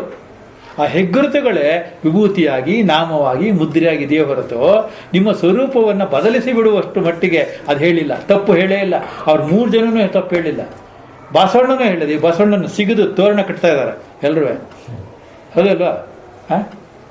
ನಮ್ಮ ಫ್ರೆಂಡ್ ಒಬ್ಬರು ನನಗೊಂದು ಫೋನ್ ಮಾಡಿದ್ರು ಈ ವಿಚಾರದಲ್ಲಿ ಕೇಳೋಕ್ಕೆ, ನಿಮ್ಮ ಅಭಿಪ್ರಾಯ ಏನು ಅಂತ. ಅದಕ್ಕೆ ನಮ್ಮ ಅಭಿಪ್ರಾಯ ಒಂದು ಹೇಳಿದ್ದೀನಿ. ಏನಂದ್ರೆ ನೋಡಿ, ಈಗ ಜೈನ ಧರ್ಮ ಅಂತೀವ ಇಲ್ವಾ? ನಾನು ಅವ್ರು ಹೇಳಿದ ಉತ್ತರ ಸರಿನೋ ಅಲ್ವ ಅಂತ ನೀವು ಚಿಂತೆ ಮಾಡಿ. ನೀವು ಸರಿ ಅಂತ ಅನ್ಸರಿ ಸುಮ್ಮನೆ ಬಿಡಿ, ತಪ್ಪು ಅನ್ಸರಿ ಆರ್ಗ್ಯೂ ಮಾಡಕ್ಕೆ ಹೋಗ್ಬಿಡಿ ನನ್ನ ಹತ್ರ, ಯಾಕಂದರೆ ನಾನು ಸ್ವಲ್ಪ ಸರಿ ಇಲ್ವಲ್ಲ. ಜೈನ ಧರ್ಮ ಇದೆಯೋ ಇಲ್ವಾ, ಹಿಂದೂ ಧರ್ಮ ಇದೆಯೋ ಇಲ್ವಾ, ಬೌದ್ಧ ಧರ್ಮ ಇದೆಯೋ, ಇದೆಲ್ಲ ಎಲ್ಲಿ ಐಡೆಂಟಿಫೈ ಆಗಿರೋದು? ಇಂಡಿಯಾದಲ್ಲೇ ತಾನೇ. ಅದಕ್ಕೆ ಲಿಂಗಾಯತ ಧರ್ಮ, ವೀರಶೈವ ಧರ್ಮ ಎರಡನ್ನೂ ಬಿಟ್ಬಿಡಿ, ಬಸವ ಧರ್ಮ ಇಟ್ಬಿಡಿ. ಯಾಕೆ ಇಡಕ್ಕಾಗಲ್ಲ?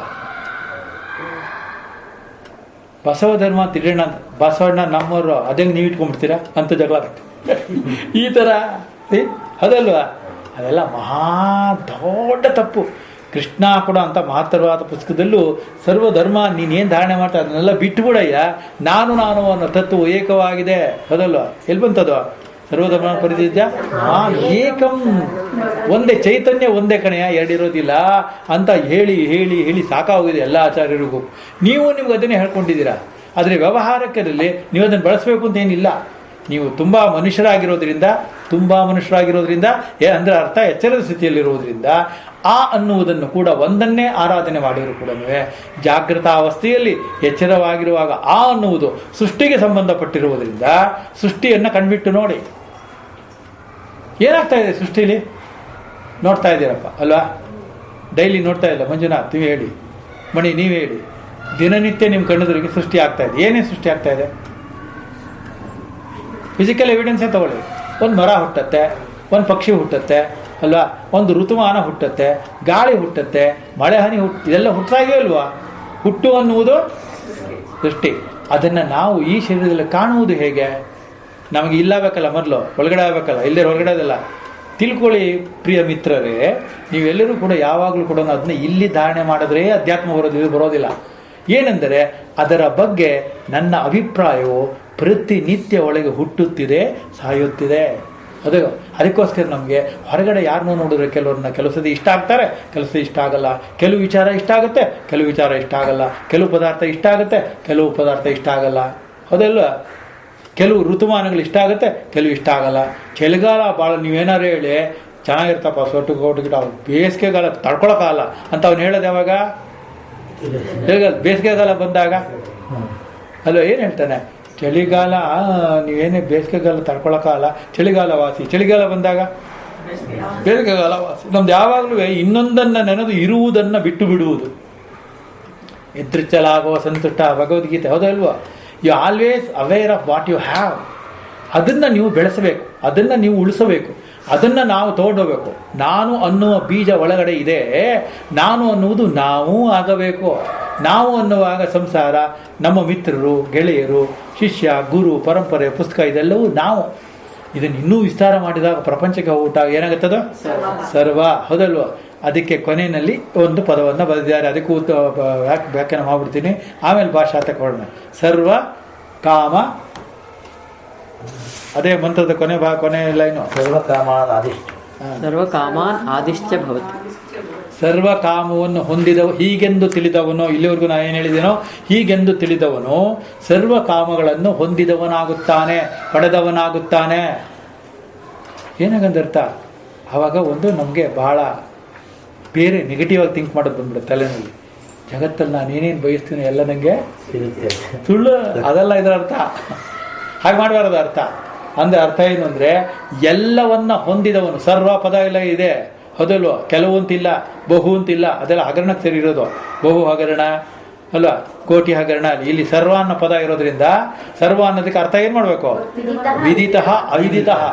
ಅಂದರೆ ಸರ್ವಕಾಮನಗಳನ್ನು ಪೂರೈಸಿದವನ ಮನಸ್ಸು, ಅಂತಃಕರಣ ಯಾವ ಸ್ಥಿತಿಲಿರುತ್ತೆ? ಪೂರ್ಣ ಕಾಮ, ಹೌದಲ್ವ? ಇನ್ನೇನು ಬೇಕಿಲ್ಲ ಅವನಿಗೆ. ತೃಪ್ತ ಭಾವ, ಕೂಟಸ್ಥ, ಅಚಲ, ಭಗವದ್ಗೀತೆ ಬರೆದಿದೆ. ಎಲ್ಲವನ್ನ ಪಡೆದವನಾಗಿ ಬಿಡುತ್ತಾನೆ, ಎಲ್ಲವನ್ನ ಪಡೆದವನಾಗ್ತಾನೆ ಅಂತಂದ ಅರ್ಥ. ಇನ್ನು ಮುಂದೆ ಅವನಿಗೆ ಯಾವುದನ್ನೂ ಪಡೆದು ತಾತ್ಕಾಲಿಕವಾದ ಸುಖವನ್ನು ದುಃಖವನ್ನು ಪಡೆಯುವ ಅವಸ್ಥೆ ಇರುವುದಿಲ್ಲ. ಯಾಕೆಂದರೆ ನಾವು ಮಾತಾಡ್ತಾ ಇರೋದು ಅವಸ್ಥೆಯ ಬಗ್ಗೆ, ಗಮನ ಇಟ್ಕೋಬೇಕು. ನಾನು ಮಾಡ್ತಾ ಇರೋದು ಪಾಠ, ಅವಸ್ಥೆಯನ್ನು ಕುರಿತು ಮಾತಾಡ್ತಾ ಇರೋದು. ಈಗ ನಮ್ಮ ಅವಸ್ಥೆ ಏನಾಗಿರಬೇಕು? ಗೊಂದಲದ ಗೂಡಾಗಬೇಕಾ? ಇಲ್ಲ. ಎಲ್ಲವನ್ನ ಪೂರೈಸಿದವನ ಮಾನಸಿಕ ಸ್ಥಿತಿ ಹೇಗಿರುತ್ತೆ? ಪೂರ್ಣ ಕಾಮ, ಅದಾಗಿ ಬಿಡುತ್ತಾನೆ. ಮುಂದೆ ಅದಾದ್ಮೇಲೆ ಇನ್ನೊಂದು ಪದವನ್ನು ಬಳಸಿಯಾರೆ. ಎಲ್ಲವನ್ನ ಪಡೆದಾದ ಮೇಲೆ ಅವನಿಗೆ ಇನ್ನೇನು ಪಡೆಯೋದು? ಹಾಗೆ ಪಡೆಯುವುದು ಅನ್ನೋದು ಊಟ, ತಿಂಡಿ, ನಿದ್ರೆ, ಇದ್ರ ವಿಚಾರ ಎಲ್ಲ ಮಾತಾಡ್ತಿರೋದಲ್ಲಿ ಪೂರ್ಣ ಜ್ಞಾನಿಯಾಗಿ ಬಿಡುತ್ತಾನೆ ಅಂತ ಅರ್ಥ. ಇನ್ನು ಅವನು ಯಾವ್ದ್ರ ಬಗ್ಗೆನೂ ತೊಂದರೆವಂತ ಇರೋದಿಲ್ಲ ಅವನಿಗೆ. ಹುಟ್ಟಿನ ಬಗ್ಗೆ, ಸಾವಿನ ಬಗ್ಗೆ, ಸೃಷ್ಟಿಯ ಬಗ್ಗೆ, ಸ್ಥಿತಿಯ ಬಗ್ಗೆ, ಗಂಡು ಹೆಣ್ಣಿನ ಲಿಂಗದ ಬಗ್ಗೆ, ಅದ್ರ ಬಗ್ಗೆ ಏನೂ ಇರುವುದಿಲ್ಲ. ವ್ಯಾವಹಾರಿಕವಾಗಿ ಏನು ಮಾಡಬೇಕೋ ಅದು ಮಾಡ್ತಾ ಇರ್ತಾನೆ ಅಷ್ಟೇ. ಆದ್ರೆ ಒಂದು ಜ್ಞಾನ ಹೇಗಿರುತ್ತೆ? ಪರಿಪೂರ್ಣವಾಗಿರುತ್ತೆ. ಪೂರ್ಣಮದಃ ಪೂರ್ಣಮಿದಂ, ಅರ್ಥ ಆಯ್ತಲ್ಲ? ಅದು ಆಕಾರದಲ್ಲಿರತಕ್ಕಂಥ ವೈಶ್ವಾನರ ಅನ್ನತಕ್ಕಂಥ ಮಾತ್ರೆಯಲ್ಲಿ, ಅಂದರೆ ಆಕಾರದಲ್ಲಿ ವೈಶ್ವಾನರ ಅಂತ ಕರೆದಿರೋದು. ಯಾಕೆ ಅಂದರೆ ನಿಮಗೆ ಎಲ್ಲ ಜ್ಞಾನವೂ ಎಲ್ಲ ಮುಕ್ತಿಯ ಪೂರ್ತಿ ಫಲವೂ ನಿಮಗೆ ಅನುಭವಕ್ಕೆ ಬರಬೇಕಾದರೂ ಜಾಗೃತಾವಸ್ಥೆಯಲ್ಲೇ ವೈಶ್ವಾನರಾಗಿರೋ ಮನುಷ್ಯ ಜನ್ಮದಲ್ಲೇ ಮಾನವನಾಗಿರುವಾಗಲೇ, ಹೌದಲ್ವಾ? ಸತ್ತ ಮೇಲೋ ಅಥವಾ ಹುಟ್ಟಿನ ಮೊದಲ ಎಷ್ಟು ಜನ ಡೀಲ್ ಮಾಡಿ ಅವರು ದರ್ಶನ ಮಾಡಿರೋದು ನಮಗಿದು ಭಾಳ ಸುಲಭವಾಗಿ ಕಾಣ್ತಾ ಇದೆ. ಯಾಕೆಂದರೆ ಮಾಡಿಟ್ಬಿಟ್ಟಿದ್ದಾರೆ ಆ ಉಪನಿಷತ್ಕಾರರು. ಈ ದರ್ಶನ ಮಾಡ್ಯಾರೆ, ಅವರು ಬರೀ ಬಾಯಲ್ಲಿ ಹೇಳ್ತಾ ಇಲ್ಲ, ಅದನ್ನು ಅನುಭವಿಸಿದ್ದಾರೆ. ಅದು ಹೇಳ್ಬೇಕಾದ್ರೆ ಅವ್ರು ಎಷ್ಟು ತಪಸ್ ಮಾಡಿರಬೇಕು, ಎಷ್ಟು ವಿಚಾರ ಮಾಡಿರಬೇಕು, ಹೌದಲ್ವಾ? ನಾವು ಅದನ್ನ ಜಳ್ಳಾಗಿ ತಗೋಬಾರ್ದು. You must be very serious. I got a serious thought about his experience. ಅದನ್ನು ಅವ್ರು ಎಕ್ಸ್ಪ್ರೆಷನ್ ಮಾಡ್ಯಾರೆ, ಅದೇ ಉಪನಿಷತ್ತಾಗಿರೋದು. ಅದು ನಮ್ಗೆ ಅರ್ಥ ಆಗಲಿ ಅಂತ ಆಚಾರ್ಯರು ಒದ್ದಾಡಿದ್ದಾರೆ. ಗುರುವಿನ ಸ್ಥಾನದಲ್ಲಿ ಪರಂಪರೆಯಲ್ಲಿ ನಿಂತು ನಮ್ಗೆ ಹೇಳ್ತಾ ಇದ್ದಾರೆ. ಈಗಲೂ ಜಗತ್ತಿನಲ್ಲಿ ಬೇರೆ ಬೇರೆ ಭಾಷೆಗಳಲ್ಲಿ ಎಲ್ಲದರಲ್ಲಿಯೂ ಬೇಕಾದಷ್ಟು ಮಹನೀಯರು ಇದನ್ನು ಜನಗಳಿಗೆ, ಅಂದರೆ ನನ್ನಂತೆಯೇ ಇರತಕ್ಕಂಥ ಬೇರೆ ಮಕ್ಕಳಿಗೂ ಕೂಡ ಗೊತ್ತಾಗಲಿ ಅನ್ನತಕ್ಕಂಥ ಪಿತೃಭಾವದಲ್ಲಿ, ಎಲ್ಲವನ್ನ ಗುರುಭಾವದಲ್ಲಿ ಇದನ್ನು ಹೇಳ್ತಾ ಇರ್ತಾರೆ, ಮಾಡ್ತಾ ಇರ್ತಾರೆ. ಎಷ್ಟು ವಿಸ್ತಾರ ಆಯಿತು ನೋಡಿದ್ರೆ. ಹೀಗೆ ವಿಸ್ತಾರವಾಗುವುದನ್ನು ವಿಷ್ಣು ಭಾವ ಎಂದು ಅಧ್ಯಾತ್ಮದಲ್ಲಿ ಕರೆಯುತ್ತಾರೆ. ಅಧ್ಯಾತ್ಮದಲ್ಲಿ ಕರೀತಾರೆ ಅಂದರೆ ಪರಿಭಾಷೆಯಲ್ಲಿ ಕರೆಯುತ್ತಾರೆ. ಇದು ಪಾರಿಭಾಷಿಕ ಶಬ್ದಗಳು ಬಳಸ್ತಾ ಇರೋದೆಲ್ಲನೂ, ಅದಲ್ವಾ? ಇದನ್ನೆಲ್ಲ ನಿಮ್ಗೆ ಹೇಗೆ ಬೇಕೋ ಹಾಗೆ ನಿಮ್ಮ ಭಾಷೆಯಲ್ಲಿರೋ ಪದಗಳಿಗೆ ಸರಳ ಮಾಡಿಕೊಳ್ಳಿ, ವಿರಳ ಮಾಡಿಕೊಳ್ಳಿ. ಅದನ್ನೇ ನೀವು ಧಾರಣೆ ಮಾಡಬೇಕಾದಂಥ ಪರಿಪೂರ್ಣವಾದ ಸಿದ್ಧಾಂತ ಪ್ರಬೋಧ ಭಾಗ. ಸಿದ್ಧಾಂತ ಪ್ರಬೋಧ ಭಾಗ, ಪ್ರಕಾಶಮಾನಬೇಕಾದ ಬೋಧ ಭಾಗ. ಅದಕ್ಕೋಸ್ಕರ ಅದು ಹೇಳಿದ್ದಾರೆ. ಹೀಗೆ ಎಲ್ಲವನ್ನೂ ನೀವು ತಿಳಿಯುವ ಜಾಗೃತ ಅವಸ್ಥೆ ಇದೆಯಲ್ಲ, ಎಲ್ಲವನ್ನೂ ತಿಳಿಯುವುದರಿಂದ ಅದನ್ನು ಮೊದಲು ಅಂತ ಬರೀತಾರೆ. ಕೊನೆಯ ವಾಕ್ಯ ಏನು? ಸ ಏಂ ವೇದ ಯ ಏಂ ವೇದ. ಅದರಿಂದ ಏನಿದೆ? ಸರ್ವಾನ್ ಕಾಮಾನಾದಿಶ್ಚ. ಅದಾದ್ಮೇಲೆ ಭವತಿ ಆಗಿ ಬಿಟ್ಟಿರುತ್ತಾನೆ. ಅವನೇ ಪ್ರಥಮನಾಗಿ ಬಿಟ್ಟಿರುತ್ತಾನೆ, ಮೊದಲನಾಗಿ ಬಿಟ್ಟಿರುತ್ತಾನೆ. ಕರೆಕ್ಟ್, ಅದೇ ದಟ್ ಈಸ್ ದಿ ಥಿಂಗ್. ಇನ್ನು ಮಿಕ್ಕಿದೆಲ್ಲನೂ ಭಾಷೆದಲ್ಲಿ ಏನು ಬರೀತಾರೆ ನೋಡೋಣ. ಅಲ್ಲಲ್ಲೇ ನಿಮಗೆ ಸಂಶಯ ಬಂದರೆ ಅದನ್ನ ನಿವಾರಣೆ ಮಾಡೋಣ. ಅವನು ಓಂಕಾರದ ಮೊದಲನೇ ಮಾತ್ರೆಯಾದ ಆಕಾರವು ಯಾವ ಹೋಲಿಕೆಯಿಂದ ಎಂದರೆ ಶ್ರುತಿ ಹೇಳುತ್ತದೆ. ನಿಧಾನಕ್ಕೆ ಅರ್ಥ ಮಾಡ್ಕೊಳ್ಳಿ. ಆಪ್ತಿಯಿಂದ. ಆಪ್ತಿ ಎಂದರೆ ವ್ಯಾಪ್ತಿಯು, ಅದರಿಂದ ಎಂದರ್ಥ. ಆಕಾರದಿಂದ ವಾಕ್ಯೆಲ್ಲವೂ ವ್ಯಾಪ್ತವಾಗಿರುತ್ತದೆ. ಆಕಾರವೇ ಎಲ್ಲ ವಾಕ್ಕೂ ಆಗಿರುವುದು ಎಂಬ ಶ್ರುತಿ ಇದಕ್ಕೆ ಪ್ರಮಾಣವು. ಹೇಗೆ ಪ್ರಮಾಣ? ನೀವೇ ಶ್ರುತಿ ಎದ್ದಿದ್ದೀರ ತಾನೆ? ಅದಲ್ಲ, ಫಸ್ಟ್ ಸಂಗೀತ ಕಚೇರಿ ಶುರುವಾಗಬೇಕಾದ್ರೆ ಮೊದಲು ಶ್ರುತಿ ಟೀ ಅಂತ ಶುರುವಾಗುತ್ತೆ. ಶ್ರುತಿ ಎಚ್ಚರ ಅಲ್ವೇ? ಇದು ಸರ್ವವ್ಯಾಪಕತ್ವಕ್ಕೆ ಅಂದ್ರೆ ಅರ್ಥ.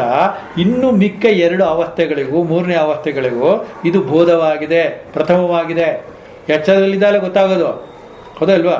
ಸುಷುಪ್ತಿಯ ಬಗ್ಗೆ, ತುರಿಯ ಬಗ್ಗೆ ನಿಮ್ಗೆ ಯಾವಾಗ ಗೊತ್ತಾಯ್ತು? ಎಚ್ಚರಿಸ್ತಿಲ್ಲಿ. ಆದ್ರೆ ನೀವು ಏನಾಯ್ತು, ಮೆಲ್ಲ ಮೆಲ್ಲಗೆ ಚುಚ್ಚು ಮಾತಾಡ್ಬೋದು ಗುರುಗಳು. ಈಗ ಪ್ರವಚನ ನೀವು ಕೇಳುತ್ತಿದ್ದೀರೋ ಇಲ್ಲವೋ?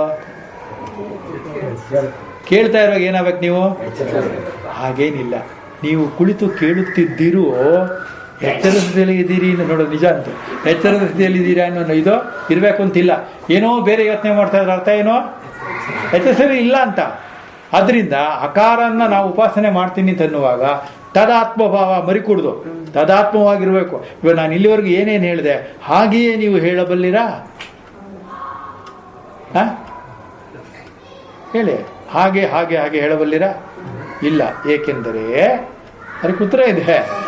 ನಾನು ಕೂಡ ಹಾಗೆಯೇ ಮತ್ತೆ ಅದನ್ನು ಹಾಗೆಯೇ ಹೇಳಲು ಬರುವುದಿಲ್ಲ. ಏಕೆ? ಈ ಜಗತ್ತಿನ ಸ್ವಭಾವ ಹಾಗೆಯೇ ಇರುವುದು. ಯಾವುದೇ ಮತ್ತೊಮ್ಮೆ ಹೇಳಿದಾಗ ಅದನ್ನು ಬೇರೆ ಅಲಂಕರಿಸತಕ್ಕಂಥ ಭಾಷೆಗಳನ್ನು ಬಳಸ್ತೇವೆ. ಅದೇ ಅನುಭವ ಆಗ್ತಾ ಇದ್ರು ಅದನ್ನು ಪ್ರಕಟ ಮಾಡತಕ್ಕಂಥ ಭಾವ ಏನಿದೆ, ಭಾಷೆ ಏನಿದೆ, ಅದು ಬೇರೆ ಬೇರೆಯಾಗಿ ಬಿಡುತ್ತದೆ. ಸೊ ಹಾಗಾದ್ರೆ ಏನಂತ ಅರ್ಥ ಆಯಿತು? ಮನುಷ್ಯನ ಬದುಕಿನ ಜಾಗೃತ ಅವಸ್ಥೆ ಯಾವಾಗಲೂ ಅಲಂಕಾರಿಕವಾಗಿದೆ, ಹೌದಿಲ್ಲ? ಅದಕ್ಕೆ ಒಂದೇ ಥರ ಇಲ್ಲ. ಆದರೆ ಪರಮಾತ್ಮ ತತ್ವ ಅಂದಾಗ ಅಲ್ಲೇನು ಇಲ್ಲವೇ ಇಲ್ಲ, ಏಕವಾಗಿದೆ. ಅದಕ್ಕೆ ಬೋರ್ ಹೊಡೆಯುತ್ತೆ. ಬೋರ್ ಆಗದೆ ಇರ್ಬೇಕಾದ್ರೆ ಏನು ಬಿಡ್ಬೇಕು ನಾವು? ಅದೇ ಒಂದೇ ಮಗುಗೆ ಅದಕ್ಕೇನೆ ಕೃಷ್ಣನ ವೇಷ ಹಾಕೋದು, ರಾಮನ ವೇಷ ಹಾಕೋದು, ಆಂಜನೇಯಂದು, ಗಣೇಶಂದು ಎಲ್ಲ ಡ್ರೆಸ್ಸು ಹಾಕೋದು, ಹೌದಿಲ್ಲ? ಬೆಳೀತಾ ಬೆಳೀತಾ ಅದಕ್ಕೆ 8-9 ವರ್ಷ ಆಗ್ತಿದ್ದಾಗೇ ಅದ್ರಲ್ಲಿ ಯಾವುದೋ ಒಂದು ಆಗುತ್ತೆ, ಹೌದಲ್ವ? ಇನ್ನೂ ದೊಡ್ಡವನಾದರೆ ಏನು ನೀನೇನು ಮಾಡಿದೆ, ನೀನೇನು ಹೈರು ಅಂತ ಕೇಳಿದ್ವನೋ ಅಂತಾನೆ. ಆಗ ತಂದೆ ತಾಯಿಗಳಿಗೆ ಅಯ್ಯೋ ಇವನು ನಮಗೆ ರಾಮನಂತ ಆಗಲಿಲ್ಲವಲ್ಲ ಅಂತ ಯೋಚನೆ ಮಾಡ್ಬೇಕಾದ್ದೇನು. ನಾನು ದಶರಥ, ಸುಮಿತ್ರ ಅಥವಾ ಕೌಸಲ್ಯೆ ಅಂತ ಇಲ್ಲ ತಾನೆ, ಅಂದಮೇಲೆ ಅದೇ ಆಗುತ್ತೆ. Very simple. ಅಂದಮೇಲೆ ಏನು ಯಾಕೋ ಸ್ವಭಾವಸ್ತು ಪ್ರವರ್ತತೆ. ಅದರಿಂದ ಮನುಷ್ಯನಿಂದ ಮನುಷ್ಯನಿಗೆ ಸ್ವಭಾವ ಭೇದ ಇದೆ, ಸ್ವರೂಪ ಭೇದ ಇರೋದಿಲ್ಲ. ಅದು ಇರುವುದೇ ಹಾಗೆ, ನೀವು ಮಾಡೋದೇನಿಲ್ಲ. ಏನು ಕರ್ಮ ಮಾಡಿದ್ನೋ ಇಂಥ ಸಂತಾನ ಅದೆಲ್ಲ ಏನಿಲ್ಲ. ಅದು 2ನೇ ಅಕ್ಷರದಲ್ಲಿ ಬರುತ್ತೆ, ಅದು ಬಹಳ ಚೆನ್ನಾಗಿರುತ್ತೆ. ತಮಾಷೆಗೆ ನೋಡಿ, ಅದರಿಂದ ಎಂಟರ್ಟೈನ್ಮೆಂಟೇ ಇರೋದು ಇಡೀ ಬದುಕು. ಗೋಳಾಡ್ಬೇಕಾದ್ದು ಏನೂ ಇಲ್ಲ. ನಾವು ಏನೋ ಒಂದು ಇಲ್ಲದೆ ಇರೋದನ್ನು ಕೊರತೆ ಅಂದರೆ ಇನ್ನೊಬ್ಬಂಗಿರೋದೇನೆ ನಮ್ಮ ಫೆಸಿಲಿಟಿ ತಿಳ್ಕೊಂಬಿಟ್ಟಿರ್ತೀವಿ. ದಟ್ ಇಸ್ ದಿ ಪ್ರಾಬ್ಲಮ್ ಅಲ್ವಾ? ಹುಣ್ಣಕ್ಕೋಗ್ತಾರ ನೋಡಿ. ಇವಾಗ ಭಾಷೆದ ಮುಂದಕ್ಕೆ ಏನು ಹೇಳ್ತಾರೆ ನೋಡಿ. ಇದರಂತೆ ವೈಶ್ವಾನರನಿಂದ ಜಗತ್ತು ಎಲ್ಲವೂ ವ್ಯಾಪ್ತವಾಗಿರುತ್ತದೆ. ಈ ವೈಶ್ವಾನರನೆಂಬ ಆತ್ಮನಿರುವನಲ್ಲ, ಇವನಿಗೆ ಸುತೇಜವೇ ತಲೆ, ಛಾಂದೋಗ್ಯ ಮುಂತಾದ ಶ್ರುತಿಯು ಇದಕ್ಕೆ ಪ್ರಮಾಣವು. ಅಭಿಧಾನ ಆಮೇಲೆ ಹೋದ್ನಾ, ಸುತೇಜವೇ ತಲೆ. ಸುತೇಜ ಅಂದ್ರೆ ಏನರ್ಥ? ಸು ಅಂದ್ರೆ ಧಾರಣೆ, ಒಳ್ಳೆಯ ಅಂತ. ಒಳ್ಳೆಯ ತೇಜ ಈ ಶರೀರದಲ್ಲಿ. ತೇಜ ಅಂದ್ರೆ ಏನು? ಪ್ರಕಾಶ. ಯಾವ ಪ್ರಕಾಶ? ಸು ಅಂತ ಯಾಕೆ ಹೇಳಿದ್ರು? ಅದಕ್ಕೆ ಹಿಂದೆ ನಾನು ಇದು ಆ ವಾಕ್ಯ ಇವ್ರು ಹೇಳ ಮುಂಚೆನೆ ಬಳಸ್ತೆ ಪದನ. ಇಲ್ಲಿ ಕುಳಿತಿರುವಾಗ ನೀವು ಏನು ನನ್ನ ಬಾಯಿಂದ ಬರುತ್ತದೆ ಅದನ್ನು 2 ಕಿವಿಗಳಂದು ಏಕರೀತಿಯಲ್ಲಿ ಆಲಿಸುತ್ತಿದ್ದೀರಾ. ಅದೇ ಇಂಗಿತ ನಿಮ್ಮಲ್ಲಿ ಮೂಡಿ ಹಾಗೆಯೇ ತಿಳಿದುಕೊಳ್ಳುತ್ತಿದ್ದರೆ ಅದು ಸುತೇಜ. ಇಲ್ಲ ನೀವು ಕೂತಿದ್ದೀರಿ, ಅಲ್ಲ ಇವನು ಇನ್ನು ಎಷ್ಟೊತ್ತಿಗೆ ಮುಗಿಸ್ತಾನೋ ಏನೋ, ಮನೆಗೆ ಹೋಗ್ಬೇಕು, ಕುಕ್ಕರ್ ಇರ್ತದೆ, ಮನೆ ಬಾಗಿಲು ಹಾಕೋದ್ನಲ್ಲ ಅಂತ ತಲೆಯಲ್ಲಿತ್ತು ಅಂತ ಇಟ್ಕೊಳ್ಳಿ. ನೀವು ಇಲ್ಲೇ ಇದ್ದೀರಿ ನಿಜ, ಆದರೆ ಅದು ಸುತೇಜ ಅಲ್ಲ, ಬರೀ ತೇಜ. ಬರೀ ತೇಜ. ಜ್ಞಾನ ಇದೆ ನಮಗೆ, ಆದರೆ ಆ ಜ್ಞಾನದ ಸ್ಥಿತಿ ಹೇಗಿದೆ? ಪಲ್ಲಟವಾಗುತ್ತಿದೆ. ಕರೆಕ್ಟಾ? ಆ ಪಲ್ಲಟ ಅನ್ನೋದು ತ್ಯಾಗ ಆಗಬೇಕು, ಹೌದಲ್ವಾ? ಅದಕ್ಕೆ ತ್ಯಾಗ ಅಂತರನ ಶಾಂತಿ ಅನ್ನೋದು. ಶಾಂತಿಯಿಂದ ಅರ್ಥ ಏನು ಅಂದರೆ ಸುತೇಜ. ಯಾವಾಗ ಏನು ಥಿಂಕ್ ಮಾಡೋಕೆ ಅದನ್ನೇ ಥಿಂಕ್ ಮಾಡೋಕ್ಕೆ ನಿಮಗೆ ಯಾವಾಗಲೂ ಆಗೋದು ಯಾವಾಗ ಅಂದರೆ ಸುತೇಜ ಆದಾಗ. ಇದು ಧಾರಣೆಯ ವಿಚಾರ, ಇದು ಅಧ್ಯಾತ್ಮದ ರೀತಿಯಲ್ಲಿ. ನೀವು ಒಂದು ಭಯ ಇರುತ್ತೆ ನಿಮ್ಗೆ ಎಲ್ರಿಗೂ. ಏನಿರ್ಬೋದು ಅಂದರೆ ಈ ಸುತೇಜ ಆಗ್ಬಿಟ್ಟು ಯಾವಾಗಲೂ ಅದನ್ನೇ ಯೋಚನೆ ಮಾಡ್ತಾ ಇದ್ರೆ ಜೀವನ ನಡಿಬೇಡವ ಸರ್. ಒಂದು ತಿಳ್ಕೊಂಡಿರಿ, ಜ್ಞಾನಿಯಾದವನು ಜಾಣನು ಆಗಿಯೇ ಇರುತ್ತಾನೆ. ಇದಕ್ಕೆ ಪ್ರಮಾಣ ಇದೆ ಬೇಕಾದಷ್ಟು. ಆದ್ರೆ ಜಾಣನಾದವನು ಜ್ಞಾನಿಯಾಗಿರಬೇಕು ಎಂಬ ಬೆಳಗ್ಗೆ ಮಾತು. ಜಾಣನಾದವನು ಜ್ಞಾನಿ ಆಗಿರಬೇಕು ಎಂಬ ಯಾವುದೇ ರೀತಿಯಾದಂಥ ನಿಬಂಧನೆ ಇಲ್ಲ. ಈಗ ನೀವು ಯೋಚನೆ ಮಾಡ್ಕೊಳ್ಳಿ, ಜ್ಞಾನಿಯೋ ಜಾಣನೋ? ನೀವು ಎಲ್ಲರೂ ಜಾಣರೇ, ಜ್ಞಾನಿ ಆಗುವ ಪ್ರಯತ್ನದಲ್ಲಿರುವವರು. ನಾವ್ಯಾಕೆ ಬೇರೆ ಥರ ಮಾತಾಡ್ಕೊಂಡ? ಅದಲ್ವಾ? So try to be have a wisdom voice in your knowledge, so the knowledge will become wisdom. ಕರ್ತಾಯ್ತಲ್ಲ? ಅದರಿಂದ ಇಲ್ಲಿ ಈ ಆ ಉ ಮಾ ಮೂರನ್ನು ಕೂಡ ಉಪಾಸನೆಯ ದೃಷ್ಟಿಯಿಂದ ನೋಡಬೇಕು. ಮತ್ತು ಇದು ಅಪ್ಲಿಕೇಶನ್ ಇದನ್ನು ಹೇಗೆ ನೋಡಬೇಕು ಅಂತ ಅಲ್ಲಿ ಯಾವುದೇ ಒಂದು ನಿರ್ವಂಚನೆಯಾಗಿರಬೇಕು. ಅಂದರೆ ನಿಮ್ಮ ಜ್ಞಾನ ಅನ್ನೋದು ಅದರ ಬಗ್ಗೆ ಬೆಳಕು ಬೀಳ್ತಾ ಇರಬೇಕು. ಆಗ ಈ ಉಪನ್ಯಾಸ ಇದೆಯಲ್ಲ ಇದು, ಮತ್ತು ಉಪನ್ಯಾಸಕ್ಕೆ ಪೂರಕವಾಗಿರುವ ಈ ಗ್ರಂಥದ ರಚನೆಕಾರರಾಗಿರತಕ್ಕಂಥ ವೇದವ್ಯಾಸದಿಂದ ಬಂದಿರತಕ್ಕಂಥ ಶಂಕರ ಭಗವತ್ಪಾದರು, ಅದನ್ನು ಕನ್ನಡಕ್ಕೆ ಕೊಟ್ಟಿರತಕ್ಕಂಥ ಅಧ್ಯಾತ್ಮ ಪ್ರಕಾಶದ ಸ್ವಾಮೀಜಿಗಳು, ಎಲ್ಲರೂ ಬದುಕು ಕೂಡ ಅತ್ಯಂತವಾಗಿ ನಿಜವಾಗಲೂ ಸುತೇಜಸವಾಗಿರುತ್ತದೆ. ಕರೆಕ್ಟ್? ನಿಮ್ದು ಆಗ್ಬಿಟ್ರೆ ಅಷ್ಟೇ ಅದೇ line. You should come to the stream line. ನೋಡಿ ಎಷ್ಟು ಜನ ಪದಗಳನ್ನು ಬಳಸ್ಯಾರೆ. ಅಭಿಧಾನ, ಅಭಿಧೇಯ ಇವೆರಡಕ್ಕೂ ಐಕ್ಯವಿದೆ ಎಂದು ಹಿಂದೆ ಹೇಳಿರುತ್ತೇವೆ. ಆದ್ದರಿಂದ ಒಂದು ಹೋಲಿಕೆಯಿಂದಲೇ ಪರಮಾರ್ಥ ತತ್ವರೂಪದಿಂದ ಇವೆರಡಕ್ಕೂ ಮುಖ್ಯೈಕತ್ವವೇ ಎಂದು ತಿಳಿಯಬೇಕು. ಮುಖ್ಯೈಕತ್ವವೇ ಮುಖ್ಯವಾಗಿರತಕ್ಕಂಥ ಏಕತ್ವ ಅಲ್ವಾ? ಅದನ್ನೇ ತಿಳ್ಕೊಳ್ಳೋದು. ಜಗತ್ತೆಲ್ಲವೂ ಪರಮಾರ್ಥವೇ. ಕೊನೆಗೆ ದೊಡ್ಡ ದೊಡ್ಡ ಗ್ರಂಥಗಳಲ್ಲಿ ಹೇಳ್ತಾ ಹೋಗ್ತಾರೆ, ಎಲ್ಲವೂ ಪರಮಾರ್ಥವೇ. ಅದರೊಳಗಡೆ ಇರತಕ್ಕಂಥ ನಾನು ಅನ್ನತಕ್ಕಂಥ ಜ್ಞಾನ ಬಿಂದು ಏನಿದೆ ಅದು ಎಲ್ಲವೂ ಪರಮಾರ್ಥವೇ ಎಂದು ತಿಳಿದುಕೊಂಡಿರುವುದೊಂದು, ಎಲ್ಲವೂ ಪರಮಾರ್ಥವೇ ಆಗಿದ್ದರೂ ಅದು ಬೇರೆಯಾಗಿ ಕಾಣುತ್ತದೆ ಎಂಬುದು ಇನ್ನೊಂದು ವಾದ. ಅದಲ್ವಾ? ಈ ವಾದಭೇದದಿಂದ ಅಭಿಪ್ರಾಯ ಭೇದದಿಂದ ಬೇರೆ ಬೇರೆಗೆ ಕಾಣುತ್ತಿರುವ ಮೂಲ ವಸ್ತು ಯಾವಾಗಲೂ ಏಕಂ ಏವ ಮಧ್ವಯಂ ಬ್ರಹ್ಮ. ಇವಾಗ ನೀವು ಜನರಲ್ ಆಗಿ ಯೋಚನೆ ಮಾಡಿ, ಪರಮಾತ್ಮ ಎಂಬುದು ಏಕವೋ ಅನೇಕವೋ? ಓಕೆ. ಪರಮಾತ್ಮವು ಚೈತನ್ಯವೋ ಜಡವೋ? ಪರಮಾತ್ಮವು ನಿಸರ್ಗವೋ ಸರ್ಗವೋ ಅಥವಾ ಅದಕ್ಕೂ ಮೀರಿದ್ದೋ? ಅಲ್ವಾ? ಅದಕ್ಕೋಸ್ಕರನೇ ಸರ್ವಾಂತರ್ಯಾಮಿ. ಸರ್ವಾಂತರ್ಯಾಮಿ, ಎಲ್ಲದರಲ್ಲೂ ಅಂತರ್ಯಾಮಿ ಆಗಿರುವ ಅದು, ಅಂದರೆ ಅದು ತದಾತ್ಮವ ಏನಾಗಿರುತ್ತದೆ? ಚೈತನ್ಯವೋ ಜಡವ? ಇನ್ನು ಮುಂದಕ್ಕೆ ಹೊರಗ್ತೀರಾ, ಮುಂದಕ್ಕೆ ಹೋಗ್ತಾ ಹೋಗ್ತಾ ಜಡವಾಗಿರುವ ಪದಾರ್ಥಗಳಲ್ಲೂ ಜಡವು ಯಾವ ಕಾರಣದಿಂದ ಜಡವಾಗಿದೆಯೋ ಅದು ಅದರ ತತ್ವ. ಆ ತತ್ವವು ಚೈತನ್ಯಮಯವಾಗಿದೆ ಅನ್ನುವುದು ಏಕವೋ ಹೊತ್ತಾನೆ, ಮೂಲ ತಾನೆ.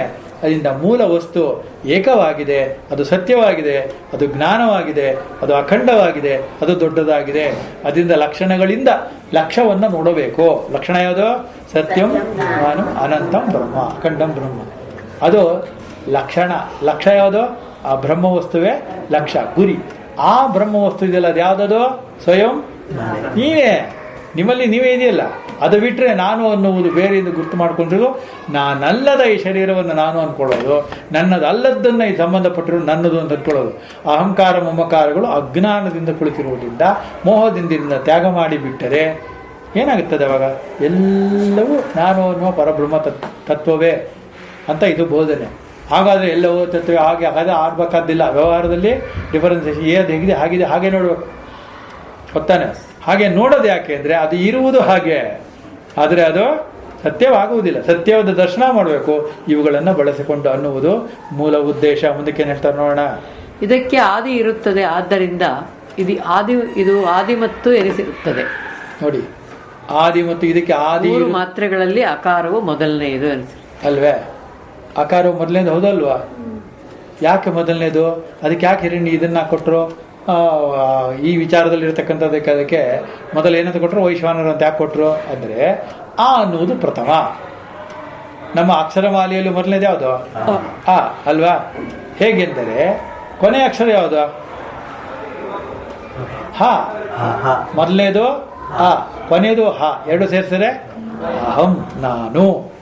ಸೊ ಎಲ್ಲ ಸ್ವರಗಳು ನನ್ನ ನಡುವೆ ಬಂದು ಹೋಗುತ್ತದೆ ಬದುಕಿನಲ್ಲಿ. ಅರ್ಥ ಆಯ್ತಲ್ಲ? ಆ ಅನ್ನೋದು ಮೊದಲೇದು ಹುಟ್ಟು, ಆ ಅನ್ನೋದು ಕೊನೆಯದು. ಹತಃ, ಹತ ಅಂದರೆ ಕೊನೆಯದು, ಹೊಟ್ಟೋಗೋದು ಅಂತ. ಹೌದಲ್ಲ? ನೋಡಿ, ನಮ್ಮ ಸ್ವರ ಇದ್ರಲ್ಲೂ ಕೂಡ, ಅಕ್ಷರ ಜ್ಞಾನದಲ್ಲೂ ಕೂಡ ಮೊದಲು ಮತ್ತು ಕೊನೆಯದರ ನಡುವೆ ಆ ನಾನು ಅನ್ನೋ ವಿಸ್ತಾರ ಇದೆ. ಅದು ಬದುಕು, ವರ್ತಮಾನ ಸ್ಥಿತಿ, ವಿಷ್ಣುಭಾವ. ಹೀಗೆಂದು ನೀವು ಭಾವಿಸತಕ್ಕದ್ದು, ಹೀಗೆಂದು ತಿಳಿಯತಕ್ಕದ್ದು, ಹೀಗೆಂದು ತಿಳಿದ ಮೇಲೆ ಇದನ್ನು ಎಂದೆಂದಿಗೂ ಮರೆಯದೇ ಇರತಕ್ಕದ್ದು. ಆಗ ನಿಮಗೆ ಎಂದೂ ಕೂಡ ಶೋಕ ಮೋಹ ಭಯ ನಿಮ್ಮನ್ನು ಗಾಬರಿಗೊಳಿಸುವುದಿಲ್ಲ. ಮಾಡಲೇಬೇಕು, ಏನು ಮಾಡೋಕ್ಕಾಗಲ್ಲ. ಹೌದಲ್ವ? ಯಾರು ಸತ್ತರೆ ಸುಡಬೇಕು, ತಿಥಿ ಮಾಡಬೇಕು, ಅದು ಮಾಡಬೇಕು, ಅದೆಲ್ಲ ಮಾಡ್ತಾ ಇರೋದು. ಅಯ್ಯೋ ಹಾಗೆಲ್ಲ ಮಾತಾಡೋದು ಅದೆಲ್ಲ ಏನಿಲ್ಲ, ಆಯ್ತಾ? ಅದನ್ನು ಏನಾದ್ರು ನೀವು ಮಾಡ್ಕೊಳ್ಳಿ, ಪರವಾಗಿಲ್ಲ. ಆದರೆ ಒಳಗಡೆ ನಿಮ್ಗೆ ಹೇಗಿರಬೇಕು? ನೀವು ತಲೆ ಚಚ್ಕೊಳ್ಳಿ, ಏನಾದ್ರು ಮಾಡಿ, ಹಣೆ ಚಚ್ಕೊಳ್ಳಿ, ಕೆನ್ನೆ ಹೊಡ್ಕೊಳ್ಳಿ, ಏನಾದರೂ ಆಗಲಿ, ಎಷ್ಟೇ ಅಲಂಕಾರ ಮಾಡ್ತೀರಿ, ಸುಂದರವಾಗಿರೋ ಮುಖವು ಒಂದು ದಿವಸ ಸುಕ್ಕು ಕಟ್ಟುವುದೋ ಇಲ್ವಾ? ಅದು ಅರ್ಥ ಮಾಡ್ಕೊಂಡಿರ್ಬೇಕು. ಹಾಗನ್ಬಿಟ್ಟು ನನಗೆಲ್ಲ ಗೊತ್ತಿದೆ, ಬೆಪ್ಪಾಗಿರೋ ಆಗಲೇ ಸುಕ್ಕ ಆಗ್ಬಿಡುತ್ತೆ ಮುಖ ಅವನಿಗೆ. ತಡಿನಾಡ್ಲೇ ಇದೆ ಅಲ್ವಾ? You have to act in this world, don't react in this world. ಫಾಸ್ಟರ್ ಕೂಡ ಹೇಳ್ತಾನೆ ಈ ಮಾತು. ರಿಯಾಕ್ಷನ್ ಬೇಕಿಲ್ಲ, ನಿಮ್ಮ ಅಭಿಪ್ರಾಯ ಬೇಕಿಲ್ಲ. ಎಷ್ಟಿದೆ ಅಂದರೆ ಮೂಲದಲ್ಲಿರೋ ವಸ್ತುವನ್ನು ಹಾಗೆ ಯಥಾರ್ಥವಾಗಿ ನಮ್ಮ ಮುಂದೆ ಬಿಚ್ಚಿಡುತ್ತೆ. ಇಲ್ಲಿ ಯಾವುದೇ ಅಲಂಕಾರಗಳಿಲ್ಲ, ಯಾವುದೇ ಉಡುಪುಗಳಿಲ್ಲ. ಬ್ರಹ್ಮ ನಿರ್ವಾಣ ಸ್ಥಿತಿ. ಇದನ್ನು ಹೀಗೆಂದು ತಿಳಿದವನು, ಹೀಗೆಂದು ಅರ್ಥೈಸಿಕೊಂಡವನು, ಅಂದರೆ ಹೀಗೆ ಜ್ಞಾನಿಯಾದವನು, ಹೀಗೆ ಬ್ರಹ್ಮಜ್ಞಾನಿಯಾದವನು ಪೂರ್ಣನಾಗಿ ಬಿಡುತ್ತಾನೆ, ಪೂರ್ಣ ಕಾಮನಾಗಿ ಬಿಡುತ್ತಾನೆ. ಅಂದ ಮೇಲೆ ಎಲ್ಲದಕ್ಕಿಂತಲೂ ಮೊದಲು ಇರುತ್ತಾನೆ. ಅಂದ ಮೇಲೆ ಆ ಎಂಬುದು ಅವನೇ ಆಗಿ ಬಿಟ್ಟಿರುತ್ತಾನೆ. ಬೇರೆಯವ್ರಿಗೆ ಗೊತ್ತಾಗಬೇಕು ಅಂತ ಏನು ಹೇಳ್ತಿಲ್ಲ ಇಲ್ಲಿ. ಅರ್ಥ ಆಗ್ತಲ್ಲ?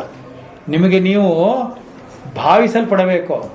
ನೀವು ನಿಮ್ಮನ್ನು ಅರ್ಥೈಸಿಕೊಳ್ಳೋ, ನನಗೆ ಇವಾಗೆಲ್ಲ ಬಂದ್ಬಿಡ್ತು, ಗೊತ್ತಾಗೋಯ್ತು, ಯಾರ್ಯಾರು ಬಂದರೆ ನೋಡಿ ಅಲಗಿನ ಕತ್ತಿ, ಆ ಥರ ಎಲ್ಲ ಅಲ್ಲ. ಬೇಕಾದಷ್ಟು ಪದಗಳು ಕೆಟ್ಟಾಗಿರೋದು ಇರುತ್ತೆ, ಅದೆಲ್ಲ ಪ್ರಯೋಗಕ್ಕಿರೋದು, ಯೋಗಕ್ಕಲ್ಲ. ಯೋಗಕ್ಕೆ ಬೇಕಾಗಿರುವುದಕ್ಕೆ ಪದಗಳೇ ಬೇಡ. ಪತಂಜಲಿ ಮಾತು ಹೌದಲ್ವ? ನಮಗೆ ಚಾಂಚಲ್ಯ ಇರುವುದು, ಓಡಾಟವಾಡುವುದು ಪದಗಳಲ್ಲಿ, ಅಕ್ಷರಗಳಲ್ಲಿ, ಹೌದಲ್ವ? ಭಾವದಲ್ಲ. ಯಾಕೆಂದರೆ ಯಾವಾಗಲೂ ಕೂಡ ಭಾವದಲ್ಲಿ ಭೇದ ಇದ್ದರೆ ಭಾಷೆಯಾಗಿ ಬಿಡುತ್ತದೆ. ನೋಡಿ, ನಮ್ಮ ಭಾವದಲ್ಲಿ ಭೇದವಿದ್ದರೆ ಭಾಷೆಯಾಗಿ ಬಿಡುತ್ತದೆ. ಭಾವವು ಅಭೇದವಾಗಿ ಬಿಟ್ಟರೆ ಭಾಷೆಯನ್ನು ಕಳೆದುಕೊಂಡು ಬಿಡುತ್ತದೆ. ಭಾವದಿಂದ ಭಗವಂತ ಅಷ್ಟೇ. ಅದೇ ನೀವು ಏನು ಮಾಡಿ, ಯಾರು ಹೇಳ್ತಾರೆ ಇಷ್ಟು ಸುಲಭವಾಗಿ ಆ ಥರ ಎಲ್ಲ ನೀವು ಅನ್ಕೋಬಾರ್ದು, ನಾನು ಅನ್ಕೋಬಾರ್ದು. ಎಷ್ಟು ಜನ ಮಾಡ್ಯಾರ ನೋಡಿ. ಅಕಾರವೆಂಬ ಅಕ್ಷರವು ಹೇಗೆ ಆದಿತ್ವ ಉಳ್ಳದ್ದೋ ಇದರಂತೆಯೇ ವೈಶ್ವಾನರನು ಆದಿಮಂತನಾಗಿರುತ್ತಾನೆ. ಆ ಹೋಲಿಕೆಯಿಂದಲಾದರೂ ವೈಶ್ವಾನರನು ಅಕಾರವು ಎಂದು ತಿಳಿಯಬೇಕು. ತತ್ವವನ್ನು ತಿಳಿದುಕೊಳ್ಳುವ ಕ್ರಮದಲ್ಲಿ ಮೊದಲು ವೈಶ್ವಾನರನನ್ನು ತಿಳಿದುಕೊಳ್ಳಬೇಕು. ಯಾಕೆ ವೈಶ್ವಾನ ತಿಳ್ಕೋಬೇಕು? ಆ ಥರ ನೀವೇ ಪ್ರಶ್ನೆ ಹಾಕ್ಕೋಬೇಕು, ಸಡ್ಡು ಹೊಡಿಬೇಕು. ಯಾಕೆ ಮೊದಲು ವೈಶ್ವಾನರನ್ನು ತಿಳ್ಕೋಬೇಕು? ಏಕೆಂದರೆ ಮೊದಲು ವೈಶ್ವಾನರನೇ ಇರುವುದು. ಅವನು ಮೊದಲು ಬಾಯಿ ತೆರೆಯದೆ ಮಾತನಾಡಲಾಗುವುದಿಲ್ಲ. ಮಾತನಾಡಬೇಕಾದ್ರೆ ಬದುಕಿರಬೇಕಾದ್ರೆ ಜನ್ಮ ತಾಳಬೇಕು. ಬರೀ ಅಷ್ಟೇ ಅಲ್ಲ, ಮನುಷ್ಯ ಶರೀರವೇ ಧಾರಣೆ ಆಗಿರ್ಬೇಕು ಈ ಜೀವಕ್ಕೆ, ಹೌದಲ್ವಾ? ಇಷ್ಟೆಲ್ಲ ತಿಳಿಯಬೇಕಾದ್ರೆ ಇಷ್ಟೊಂದೆಲ್ಲ ಹೇಳ್ತಿರಲ್ಲ ಮಿಸ್ಟರ್ ರಮೇಶ್, ನೀವು ಎಷ್ಟು ಕೋಟಿ ಕೋಟಿ ಕೋಟಿ ಮನುಷ್ಯರಲ್ಲ, ಯಾಕೆ ಇವ್ರಿಗೆ ಎಲ್ರಿಗೂ ಅರ್ಥ ಆಗಬೇಕಲ್ಲ ಇದು? ಯಾಕೆ ಎಲ್ರಿಗೂ ಅರ್ಥ ಆಗಲ್ಲ? ಎಲ್ರಿಗೂ ಬಿಡಿ ಸರ್, ನಿಮ್ಮ ಹತ್ರ ಕೂತ್ಕೊಂಡು ಕೇಳ್ತಿದ್ದೀವಲ್ಲ ಒಂದು 5 ಜನ, ನಮಗೆ ಸರಿಯಾಗಿ ಅರ್ಥ ಆಗಲ್ಲ. ಏನಿರೋ ಅರ್ಥ ಏನು ಅಂದರೆ, ಅದಕ್ಕೋಸ್ಕರನೇ ಪರಿಭಾಷೆಯಲ್ಲಿ 3 ಥರ ಇದೆ. ನಾವು ಯಾವ ಅಧಿಕಾರದಲ್ಲಿದ್ದೀವಿ, are you really eligible to know, that is important. ಮನುಷ್ಯ ಆದ ಮಾತ್ರಕ್ಕೆ ಎಲ್ರಿಗೂ ಎಲಿಜಿಬಿಲಿಟಿ ಅಂತ ಇರೋದಿಲ್ಲ, ಅರ್ಥ ಆಯ್ತಲ್ಲ? ನಾವು ತೀರ ಇರತಕ್ಕಂಥ ಉತ್ತಮ ಅಧಿಕಾರಿಗಳು, ಮಧ್ಯಮ ಅಧಿಕಾರಿಗಳು, ಅಧಮಾಧಿಕಾರಿಗಳು, ಆ 3 ಜನಕ್ಕೂ ಹೊಂದುವಂತೆ ಪರಮ ಉಪಕಾರಿಗಳಾದ ನಮ್ಮ ಮಹರ್ಷಿಗಳು ಇದನ್ನು ಕೊಟ್ಟಿದ್ದಾರೆ ನೋಡಿ. ಆ ಮಾ 3 ಕೊಡ್ತಾರೆ. 3 ಕೂಡ ಉತ್ತಮ ಅಧಿಕಾರಿ ಆಗಿರುವವನು ಓಂಕಾರವನ್ನು ಬಳಸ್ತಾನೆ, ಹೌದಲ್ವಾ? ಅದಲ್ಲದೆ ಮಧ್ಯಮ ಮತ್ತು ಅಧಮರಾಗಿರೋರಿಗೆ ಮಾ ಮತ್ತು ಇದೆ, ಮಾ ಇದೆ, ಅದೊಂದನ್ನು ಮಾಡಿ ಪ್ರಾರ್ಥನೆ ಮಾಡಿದ್ರೆ ಸಾಕು ನೋಡಿ, ಹೌದಲ್ವಾ? ನಂಗೆ ಯಾವ ದೇವರು ಗೊತ್ತಾಗಿಲ್ಲ, ಕುಕ್ಕಲ್ ಮಾರಮ್ಮ ಅಲ್ಲ, ಅದು ಅದೇ ಮಾಡಪ್ಪ, ನಿಂಗೆ ಅಲ್ಲಿಂದ ಬಾರಿ ಮುಂದಕ್ಕೆ, ಆಮೇಲೆ ನಿಂಗೆ ಕೃಷ್ಣ ರಾಮ ಅರ್ಥ ಅಂತ ತಾನೇ ಅರ್ಥ. ಏನೂ ಬೇಡ. ನಮ್ಮ ಲೋಕ ಎಷ್ಟು ಚೆನ್ನಾಗಿದೆ ನೋಡಿ. ಮನುಷ್ಯ ಮಾತ್ರದವರಿಗೆ ಮೊದಲು ದೈವತ್ವವನ್ನು ಯಾರಲ್ಲಿ ನೋಡಬೇಕು? ಮಾತೃದೇವೋ ಭವ, ಎಷ್ಟು ಚೆನ್ನಾಗಿದೆ ಉಪಾಸನೆಗೆ, ಹೌದಲ್ವಾ? ಅದಾದ ಓಂ ಮಾತೃದೇವೋ ಭವ ಸೇರಿಸ್ಕೋಬೇಕು. ಓಂ ಅಂತ ಆಕಾರ ಇದೆ ಅಂತ ಅರ್ಥ. ಮಾತೃದೇವೋ ತಲೆಯಲ್ಲಿದ್ದರೆ ಈ ಮಂತ್ರಗಿಂತಲೇ ಬರಬೇಕಾಗಿಲ್ಲ. ಅದಕ್ಕೋಸ್ಕರನೇ ಇದು ಉತ್ತಮಾಧಿಕಾರಿಗಳಾದವರಿಗೆ ಅದಕ್ಕೂ ಅಧಿಕಾರ ದೃಷ್ಟಿಯಿಂದ ನೋಡುವಾಗ, ಓಂಕಾರವನ್ನು ಹೇಳುವಾಗ ಮೊದಲು ವೈಶ್ವಾನರನೇ ಅಂದರೆ ಯಾಕೆ? ವೈಶ್ವಾನರ ಅನ್ನುವುದು ಅಗ್ನಿಗೆ ಸಂಬಂಧಪಟ್ಟದ್ದು. ಅಗ್ನಿಗೆ ಅಂದರೆ ಪ್ರಸ್ತುತವಾಗಿರುವ ವರ್ತಮಾನದಲ್ಲಿರುವ ಸ್ಥಿತಿಗೆ ಹೇಳಿರುವುದು. ಸ್ಥಿತಿ ಎಂದರೆ ಬದುಕಿರುವ ಸ್ಥಿತಿ. ಯಾವ ಬದುಕಿರುವ ಸ್ಥಿತಿ? ಮಾನವ ಜನ್ಮ, ಮಾನವ ಶರೀರ ಮತ್ತು ಮಾನವ ಬುದ್ಧಿ. ಸುತೇಜ ಪದ ಬಳಸಿದ್ದೀರ ನೀವೇ ಇಲ್ಲಿ, ಪದವಲ್ವ? ಅದೆಲ್ಲ ಅಲ್ಲಲ್ಲಿಗೆ ಹೊಂದಿಸಿಕೊಳ್ಳತಕ್ಕಂಥ ಜಾಣ್ಮೆ ನಿಮಗಿರೋದ್ರಿಂದ ಪದೇ ನಾ ಹೇಳಿದ್ರೆ ನಿಮಗೆ ಬೇಜಾರಾಗೋದ್ರಿಂದ ಅದಲ್ಲ, ಜ್ಞಾಪಕ ಬರಲಿ ನಿಮಗೆ ಅಂತ ಹೇಳ್ತಾ ಇರೋದು. ಈ ಮಂತ್ರನ ಜ್ಞಾಪಕ ಇಟ್ಕೊಳ್ಳಿ. ಇದನ್ನು ನೀವು ಏನಾರಾದರೆ ಇದನ್ನು ಭಾಷಣ ಓದ್ಬೋದು. ಬೇರೆ ಯಾರು ಬರೆದಿದ್ರು ಈ ಮಂತ್ರನಾಗಾಗೆ ನೋಡ್ಕೋಬೋದು ನೀವು. ಯಾವ 3 ಪ್ರತ್ಯೇಕವಾಗಿ ಓದಿಕೊಂಡು ಓಂಕಾರದ ಉಪಾಸನೆ ಮಾಡ್ಬೋದು.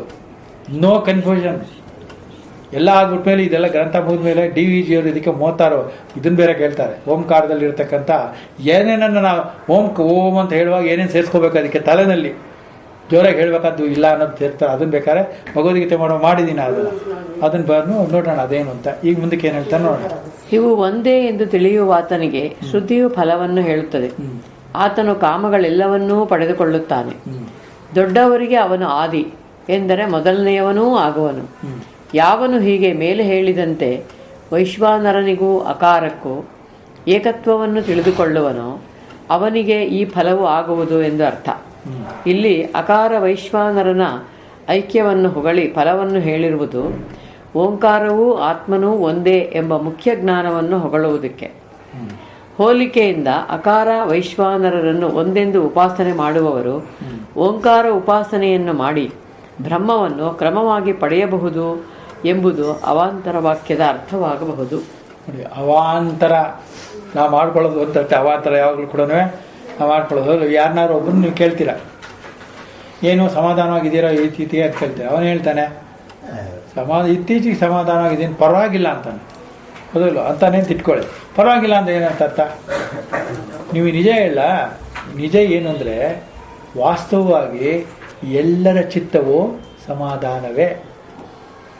ಅವಾಂತರದ ಕಾರಣದಿಂದ ಈಗ ಎಲ್ಲರ ಮನಸ್ಸು ಹೇಗಿರುತ್ತಪ್ಪ? ಏನೂ ಇರಲ್ಲ. ಮನಸ್ಸು ಯಾವಾಗಲೂ ಶುಭ್ರವಾಗಿರುತ್ತೆ. ಮನಸ್ಸು ಯಾವಾಗಲೂ ಚಿತ್ತ ಚಾಂಚಲ್ಯ ಇಲ್ಲದೆ ಶುಭ್ರವಾಗಿರುತ್ತದೆ. ನಾವು ಅವಾಂತರ ಕಾರಣದಿಂದ ಅದಕ್ಕೇನನ್ನೋ ಬೆರೆಸುವುದರಿಂದ ಚಿತ್ತವು ಕಲಕುತ್ತದೆ.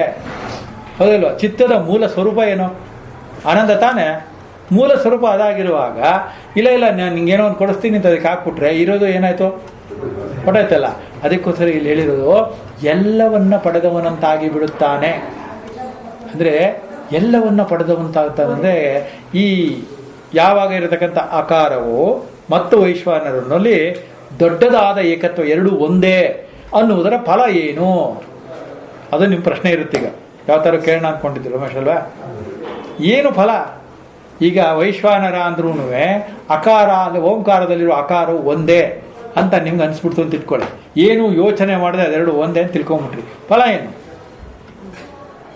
ಬೇಕೋ ಬೇಡೋ ಫಲ? ನೋಡಿದ್ರೆ ಫಲದ ಆಸೆ ಇದೆ. ಫಸ್ಟ್ ಏನು ಅಂದರೆ ಯಾವುದೇ ಫಲದ ಅವಶ್ಯಕತೆ ಇಲ್ಲ ಎಂಬ ಜ್ಞಾನವು ಬಂದು ಬಿಡುತ್ತದೆ. ಅದು ಮೊದಲನೆಯ ಫಲ. ಅರ್ಥ ಆಯ್ತಲ್ಲ? ತೃಪ್ತನಾದವನಿಗೆ ನಂಗೆ ಏನೇನು ಬೇಕಿಲ್ಲ ಅಂತಾನೆ. ಅದು ಏನಾದ್ರು ಬಂತು ಅಂತ ಇಟ್ಕೊಳ್ಳಿ, ಈ ಡೋಂಟ್ ಮೈಂಡ್. ಏನು ಬರಲ್ಲ ಅಂತ ಇಟ್ಕೊಳ್ಳಿ, ಈ ಡೋಂಟ್ ಮೈಂಡ್. ಈ ಡೋಂಟ್ ಮೈಂಡ್ ಅಂತ ಅರ್ಥ ಏನು? ಅವನ ಬುದ್ಧಿ ಅತಿ ಸೂಕ್ಷ್ಮವಾಗಿ ಬಿಟ್ಟಿದೆ, ವಿಶಾಲವಾಗಿ ಬಿಟ್ಟಿದೆ. ಯಾಕೆ? ಸುಜ್ಞಾನವಾಗಿ ಬಿಟ್ಟಿದೆ, ಸುಚೇತಸನಾಗಿ ಬಿಟ್ಟಿದ್ದಾನೆ. ಅಂದರೆ ಅರ್ಥ, ಈ ಜಗತ್ತಿನಲ್ಲಿ ಏನೇ ನೀವು ಬೇಡಿದರೂ, ಏನೇ ಬಂದರೂ, ಏನೂ ಬಾರದಿದ್ದರೂ, ಈ ಇರತಕ್ಕಂಥ ಆಕಾರ ಉಕಾರದಲ್ಲಿ ಇರತಕ್ಕಂಥ ಸೃಷ್ಟಿಸ್ಥಿತಿ ಲಯ ಅನ್ನೋದು ಹೀಗೆ ನಡೀತಾನೇ ಇರುತ್ತೆ. ಹೌದಲ್ವಾ? ಅದಕ್ಕೆ ಯಾವುದೇ ನಿಬಂಧನೆಗಳು ನಿರ್ಬಂಧಗಳು ಇರುವುದಿಲ್ಲ. ಇದೆ ಎಂದು ನಾನು ಭಾವಿಸಿಕೊಳ್ಳುವುದರಿಂದ ನನಗೆ ಯಾವುದರ ಕೊರತೆಯೂ ಉಂಟಾಗಿ ಕೊನೆಗೆ ನನಗೆ ಸ್ವರೂಪ ಜ್ಞಾನವು ಹೀನವಾಗಿ ಬಿಡುತ್ತದೆ, ಹೊರಟು ಹೋಗುತ್ತೆ. ಅದು ಕಾರಣದಿಂದ ಹಾಗಾಗತ್ತೆ. ಯಾವನು ಪೂರ್ಣನೋ ಅವನಿಗೆ ಇನ್ಯಾವುದು ಈ ಜಗತ್ತಿಂದ ಆಗಬೇಕಾದ್ದೇನೋ ಇಲ್ಲ. ಇದೆ ಅಂತ ಅವನು ಅಂದ್ಕೊಂಡ್ರೂ ಕೂಡ ಏನೂ ಇರೋಲ್ಲ. ಕರೆಕ್ಟ್? ಏನೋ ಮಾಡಿ ಏನನ್ನೋ ಫಲವನ್ನು ಪಡೆದೆ ಅಂತ ಅಂದಾಗಲೂ ಕೂಡ ಅದಾಗಿರುವುದಿಲ್ಲ. ಅಂದ ಅರ್ಥ ಏನು ಅಂದರೆ, ಅದಕ್ಕೆ ಮೂಲ ಉದಾಹರಣೆ ಒಂದು ತಿಳ್ಕೊಂಡಿರಿ. ಈ ಜೀವಕ್ಕೆ ಅತ್ಯಂತ ಉತ್ತಮವಾಗಿರುವ, ಮೊದಲಾಗಿರುವ, ಪ್ರಥಮವಾಗಿರುವ ಜನ್ಮ ಯಾವುದು? ಸಿಕ್ಕಿದೆ ಇಲ್ವಾ? ಈ ಜೀವಕ್ಕೆ ಸಿಕ್ಕಿದೆ ಇಲ್ವಾ? ಅಂದಮೇಲೆ ಭೌತಿಕ ಎವಿಡೆನ್ಸೇ ಸಿಗ್ತಲ್ಲ, ಭೌತಿಕ ನಿಮ್ಗೆ ಆಧಾರನೇ ಸಿಗ್ತಲ್ಲ. ಇದಕ್ಕಿಂತ ಮುಂದೆ ಪ್ರಥಮವಾದದ್ದು ಮೊದಲಾದದ್ದು ಈ ಜಗತ್ತಿನಲ್ಲಿ ಇಲ್ಲವೇ ಇಲ್ಲ. ಇದೆಯಾ? ಆದರೆ ಇದರೊಳಗಡೆ ಉತ್ತಮವಾಗಬೇಕಾದ್ದು ಯಾವುದು? ಇದಕ್ಕಿಂತ ಉತ್ತಮವಾದದ್ದು ಇನ್ಯಾವುದು ಇಲ್ಲ ಎಂದು ತಿಳಿದುಕೊಳ್ಳುವುದು ಪ್ರಥಮವೋ ದ್ವಿತೀಯವೋ? ಅದು ಫಲ ಅಲ್ವಾ? ಹೇಳಿ ಸರ್. ಈ ನಾನು ಜೀವ, ಈ ಜೀವಕ್ಕೆ ಈ ಮನುಷ್ಯ ಶರೀರ ಸಿಕ್ಕಿದೆ. ಇನ್ನು ಮುಂದೆ ಈ ಜಗತ್ತಿನಲ್ಲಿ ಈ ಮನುಷ್ಯ ಶರೀರಕ್ಕಿಂತ ದೊಡ್ಡದಾದ, ಪ್ರಥಮವಾದ, ಉತ್ತಮವಾದ ಯಾವುದೇ ಶರೀರ ಇಲ್ಲ ಅಂತ ನಿಮಗೆ ಜ್ಞಾನ ಬಂದು ಬಿಟ್ಟರೆ ಅದು ಈ ವೈಶ್ವಾನರ ಆ ಅನ್ನುವುದು ಏಕತ್ವದಲ್ಲಿರ್ತಕ್ಕಂಥ ಪ್ರಥಮವಾಗಿರೋ ಫಲ. ಹೌದಲ್ವಾ? ಆಮೇಲೆ ಮುಂದಿನ ಫಲ ನೋಡೋಣ. ಏನಂದರೆ, ಅಲ್ಲ ಎರಡೂ ಒಂದೇ ಅಂತ ಗೊತ್ತಾಯಿತು, ಎಲ್ಲದಕ್ಕಿಂತ ಉತ್ತಮವಾಗಿರೋ ಶರೀರ ಸಿಕ್ಕಿದೆ ಅಂತ ನನಗೆ ಗೊತ್ತಾಯಿತು ಅಂತಂದಮೇಲೆ ಈ ಶರೀರವು ಬದುಕಿರುವಾಗಲೇ ಉತ್ತಮವಾಗಿರೋ ಶರೀರ ಎಂದು ನನಗೆ ಯಾವ ಅನುಭವದಿಂದ ಗೊತ್ತಾಗುತ್ತದೆ? ಅದೊಂದು ಫಲ ತಾನೇ. ಎರಡನೇದು ಯಾವುದೆಂದರೆ, ಉತ್ತಮ, ಮಧ್ಯಮ, ಅಧಮ. ನಾನು ಅಧಮನೋ ಮಧ್ಯಮನೋ ಉತ್ತಮನೋ ನೀವು ನಿರ್ಧಾರ ಮಾಡಿಕೊಳ್ಳುವಷ್ಟು ನಿಮಗೆ ಯೋಗ್ಯತೆ, ಯೋಗ ಪ್ರಾಪ್ತಿಯಾಗಿ ಬಿಟ್ಟರೆ ಅದು ಇದರ ಫಲ. ಹೌದಲ್ವಾ? ಪ್ರಾಪ್ತಿಯಾಗಿ ಬಿಡುತ್ತದೆ. ಇವತ್ತಿಂದಲೇ ತಿಳ್ಕೊಳ್ಳಿ. ಆ ಮತ್ತು ವೈಶ್ವಾನರ ಅನ್ನೋದು ಎರಡೂ ಕೂಡ ಎರಡರ ಏಕತ್ವ ಏನು ಅಂದರೆ, ಮೂರನೇ ಫಲ ಏನು ಅಂದರೆ, ಅದೆರಡು ಒಂದೇ ಅಂದರೆ ಆ ಮತ್ತು ಈ ವೈಶ್ವಾನರನು ಆತ್ಮವೇ ಆಗಿದ್ದಾನೆ. ಅವರು ಹೇಳಿದ್ದಲ್ಲ, ಟಿಪ್ಪಣಿಯಲ್ಲಿ ಕೊಟ್ಟಿರೋದು. ಆತ್ಮವೇ ಆಗಿದ್ದಾನೆ ಅಂದರೆ ನಾನೇ ಆಗಿದ್ದೇನೆ. ನಾನು ಅನ್ನುವುದೇ ವೈಶ್ವಾನರ ಮತ್ತು ಆ ಎಂಬತಕ್ಕಂಥ ಓಂಕಾರದ ಶ್ರುತಿಯಲ್ಲಿರತಕ್ಕಂಥ ಏಕತ್ವವು ನಾನೇ ಆಗಿದ್ದೇನೆ. ನಾನೇ ಆಗಿದ್ದೇನೆ ಅಂದ ತಕ್ಷಣ ಸ್ವರೂಪದ ಒಂದು ಭಾಗ ಗೊತ್ತಾಗುತ್ತೆ ನಿಮಗೆ. ಆನಂದದ ಪ್ರಥಮ ಮಜಲು ಹಟ್ಟಿಬಿಟ್ಟು, ಆನಂದ ಅಂದರೆ ಏನೋ ಒಂದು ಊಟ ಆದಮೇಲೆ ಸಿಗೋ ತೃಪ್ತಿ ಅದಲ್ಲ. ಅದು ಇದು ಆತ್ಮತೃಪ್ತ ಗೊತ್ತಾನೆ. ಅಂದರೆ ಜ್ಞಾನದಿಂದ ಪೂರ್ಣವಾಗೋದು. ಅದರಿಂದನೇ ಮನುಷ್ಯನಾಗೋಗಿ ಇದನ್ನು ಹೇಳ್ತಾ ಇರೋದು ಅವರು. ಅರ್ಥ ಆಯ್ತಲ್ಲ? ಅದರಿಂದ ವೈಶ್ವಾನರನು ಓಂಕಾರದಲ್ಲಿರತಕ್ಕಂಥ ಆ ಎಂಬ ಮಾತ್ರೆಯೂ ಏಕವಾಗಿದೆ. ಏಕೆಂದರೆ ಅದು ನಾನು ಎಂಬ ಚೈತನ್ಯವುಳ್ಳ ವಿಶುದ್ಧವಾಗಿರುವಂಥ ತತ್ವವಾಗಿದೆ, ಬ್ರಹ್ಮವಾಗಿದೆ, ಆತ್ಮವಾಗಿದೆ. ಮುಂದಕ್ಕೆ ಆಗೋದು ಪಾಠನೇ ಆಗೋದು. ಟೈಮು ಆಗೋದು. ಒಂದು ಮಂತ್ರನೇ ಇಟ್ಟು ಹೋಗ್ತಾರೆ. ಕರೆಕ್ಟ್ ಟೈಮಾ? 8 ಹಾಂ ಪರವಾಗಿಲ್ಲ. ಅವರು ಆ ಬಿಟ್ಟೇ ಬಿಟ್ರು. ಟೈಮ್ ನೋಡ್ಕೊತಾ ಇದ್ದಾರೆ ಮಂಜು. ಇವಾಗ ಮಂಜು ಹೇಳಿ, ನಾ ಏನೇನು ಹೇಳಿದೆ ಒಂದು ಅರ್ಧ ಹೇಳಿ. ಇದು ಟೋಟಲ್ ಇಷ್ಟೇನು. ಯಾಕೆ ನಾನು ಇದನ್ನು ವಿಸ್ತಾರದಲ್ಲಿ ಒಂದೇ ಮಂತ್ರ ಆದರೂ ಪರವಾಗಿಲ್ಲ ಅಂತ ಮಾಡ್ತಿದ್ದೀನಿ ಅಂದರೆ, ಆ ಹೂ ಮಾ ಮೂರನ್ನು ಮಾಡ್ಬಿಡೋಣ, ಆಮೇಲೆ ಬೇಕಾದ್ರೆ ಬಡ ಬಡ ಹೊರಡೋಣ ಅಲ್ವಾ? ಅಲ್ಲ ಸರ್? ಯಾರು ಹೂವನ್ನೆಲ್ಲ ಅನ್ನಲ್ಲ, ಏನು ಮಾಡೋಣ? ಹೋಲಿ ಅರ್ಥ ಆಗ್ತಿದೆ. ಇನ್ನೇನಾದ್ರು ಸ್ವಲ್ಪ ಚೇಂಜ್ ಮಾಡ್ಬೇಕಾ? ಹಾಂ, ಅರ್ಥ ಆಗ್ತಾ ಇದೆಯಾ? ಸೊ ಅವಸ್ಥಾತ್ರಯ ಅರ್ಥ ಆಗ್ಬಿಟ್ರಿ ನಿಮಗೆ ಎಲ್ಲ ಸುಲಭ ಆಗ್ಬಿಡುತ್ತೆ. ಏನು ಮಣಿ ಹಾಂ ಅಲ್ಲ ಈಗ ಕರೆಕ್ಟಾಗಿ ಅರ್ಥ ಆಗಿದೆ. ಏನೋ ಪ್ರಶ್ನೆ ಇದ್ರೆ ಕೇಳಿ, ಪರವಾಗಿಲ್ಲ. ಆ ಪ್ರಶ್ನೆನೂ ಬೇಕಾದ್ರೆ ರೆಕಾರ್ಡ್ ಆಗಲಿ. ಅಂದರೆ ಇದನ್ನು ಯಾರು ಬೇರೆಯವ್ರು ಕೇಳಿಸ್ಕೊಂಡ್ರೆ ಏನು ಅನ್ಕೋತಾರೆ? ಒಬ್ಬರು ಪ್ರಶ್ನೆನೇ ಕೇಳದೇ ಇರೋ ಥರ ಮಾಡಿ ಇವನು ಎಂಥ ಪಾಠ ಅನ್ಕೋತಾರೆ. ಅದರಿಂದ ಪ್ರಶ್ನೆಗಳು ಕೇಳ್ತಾ ಇರಬೇಕು, ಹೌದಲ್ವ? ಯಾಕಂದರೆ ಈ ಜಗತ್ತು ಅನ್ನತಕ್ಕಂಥದ್ದು ವಿರೋಧಾಭಾಸ. ಚಿದಾಭಾಸದ ಬಗ್ಗೆ ಯಾರು ಇದು ಮಾಡಲ್ಲ. ನಿಮಗೆಲ್ಲ ಸಂಶಯ ಇಲ್ಲ ಅಂತ ತಿಳ್ಕೊಂಡ್ರು ಕೂಡ ಬೇರೆಯವರು ಏನ್ರಿ ಇಷ್ಟು ವರ್ಷದಿಂದ ಹೋಗ್ತಾ ಇದ್ದೀರಾ, ಏನ್ರಿ ತಿಳ್ಕೊಂಡಿದ್ದೀರಾ ಅಂದ್ರೆ ಏನು ಹೇಳ್ತೀರಿ ನೀವು? ಓಂಕಾರ ಹೇಳ್ರಿ, ನೀವು ಯಾರಿಗೂ ಹೇಳಿ ಯಾಕೆ ಹೇಳ್ಬೇಕು ಅಂತ ಇಟ್ಕೊಳ್ಳಿ. ನಿಮಗೆ ಗಾಬರಿ ಆಗುತ್ತೆ. ಯಾಕೆ ಹೇಳ್ಬೇಕು ಗೊತ್ತಿಲ್ಲ, ಅವ್ರನ್ನ ಕೇಳ್ತೀನಿ, ಬೇಡ ಅಂದರೆ ನೀವು ಬೇಡ ಅಂದ್ಬಿಡ್ತೀನಿ. ಅದಲ್ವಾ? ಏನನ್ನಾದರೂ ಬಯಸುವವನು ಏನನ್ನಾದರೂ ಮಾಡುತ್ತಾನೆ. ಸಿಂಪಲ್ ಮಾಡ್ಕೊಳ್ಳಿ, ಹೌದಲ್ವಾ? ಏನನ್ನಾದರೂ ಬಯಸಿದರೆ ಅದನ್ನು ಹೊಂದುವುದಕ್ಕೆ ಮನುಷ್ಯ ಏನು ಮಾಡಬೇಕು? ಮಾಡಲೇಬೇಕಲ್ಲ ಕರ್ಮ. ಅದು ಈ ಲೋಕದಲ್ಲಿ ಇರ್ತಕ್ಕಂಥ ರೂಢಿನಪ್ಪ ಅದು, ಅದಲ್ವಾ? ಒಂದು ಕ್ಷಣನೂ ಸುಮ್ಮನೆ ಇರೋಕ್ಕಾಗಲ್ಲ, ಅವನಿಗೆ ಮಾಡ್ತಾನೇ ಇರ್ತಾನೆ. ಯಾಕೆ ಅಂದರೆ ಸೃಷ್ಟಿ ಆಗೋಗಿದೆಯಲ್ಲ ಅಂದರೆ ಆ ಅನ್ನೋದು ಶುರುವಾಗೋಗಿದೆಯಲ್ಲ ಆಗಲೇ, ಗೊತ್ತಾನೆ? ಅದಕ್ಕೋಸ್ಕರನೇ ಆ ಅನ್ನುವುದು ಯಾವಾಗಲೂ ಕೂಡ ಬ್ರಹ್ಮಸ್ವರೂಪದ ಒಂದು ಭಾಗ, ಒಂದು ದರ್ಶನ. ಓಂಕಾರದಲ್ಲಿ ಆ ಅನ್ನುವುದು ಪ್ರಥಮ ದರ್ಶನ. ಆ ಪ್ರಥಮ ದರ್ಶನದ ಫಲ ಏನು ಅಂತ ಹೇಳಿದ್ದಾರೆ. ಕನ್ಫ್ಯೂಷನ್ ಇದ್ದರೆ ಅಕಸ್ಮಾತ್ ಟೈಮ್ ಬೇಕಾದ್ರೆ ತಗೊಳ್ಳಿ. ಮುಂದಿನ ವಾರದಲ್ಲಿ ಏನಾದ್ರು ಪ್ರಶ್ನೆಗಳು ನಿಮ್ಗೆ ಮೂಡಿದರೆ ಕೇಳಿ, ಅದನ್ನು ಆದಷ್ಟು ಕೂಡ ಎಲ್ಲರೂ ಚರ್ಚೆ ಮಾಡೋಣ. ಯಾರ್ಯಾರಿಗೆ ಬೇಕಾದ್ರೂ ಹೇಳ್ಬೋದು, ನಾನು ಹೇಳಬೇಕು ಅಂತಲೇ ಏನಿಲ್ಲ. ನಿಮ್ಗೆ ಅರ್ಥ ಆಗ್ತಾ ಇದ್ದರೆ, ಅರ್ಥವು ಭಾವವಾಗುವುದಾದರೆ, ಅದು ಸುಚೇತನವಾಗುವುದಾದರೆ ಬೇಷ್, ವೆರಿ ಗುಡ್. ಮಿಕ್ಕಿದ ವ್ಯವಹಾರ ಮಾರನೇ ಸಹ ಇದ್ದಿದ್ದೆ, ಕೋರ್ಟ್ಗೆ ಹೋಗ್ಬೇಕು, ಫೈಲ್ ತೆಗಿಬೇಕು, ಅದೆಲ್ಲ ನಡೆದಿದ್ದೆ. ಕರೆಕ್ಟಾ? ಈಗ ನಾವೇನು ಮಾಡೋಣ? ಮಂಗಳಾಚರಣೆ ಮಾಡೋಣ.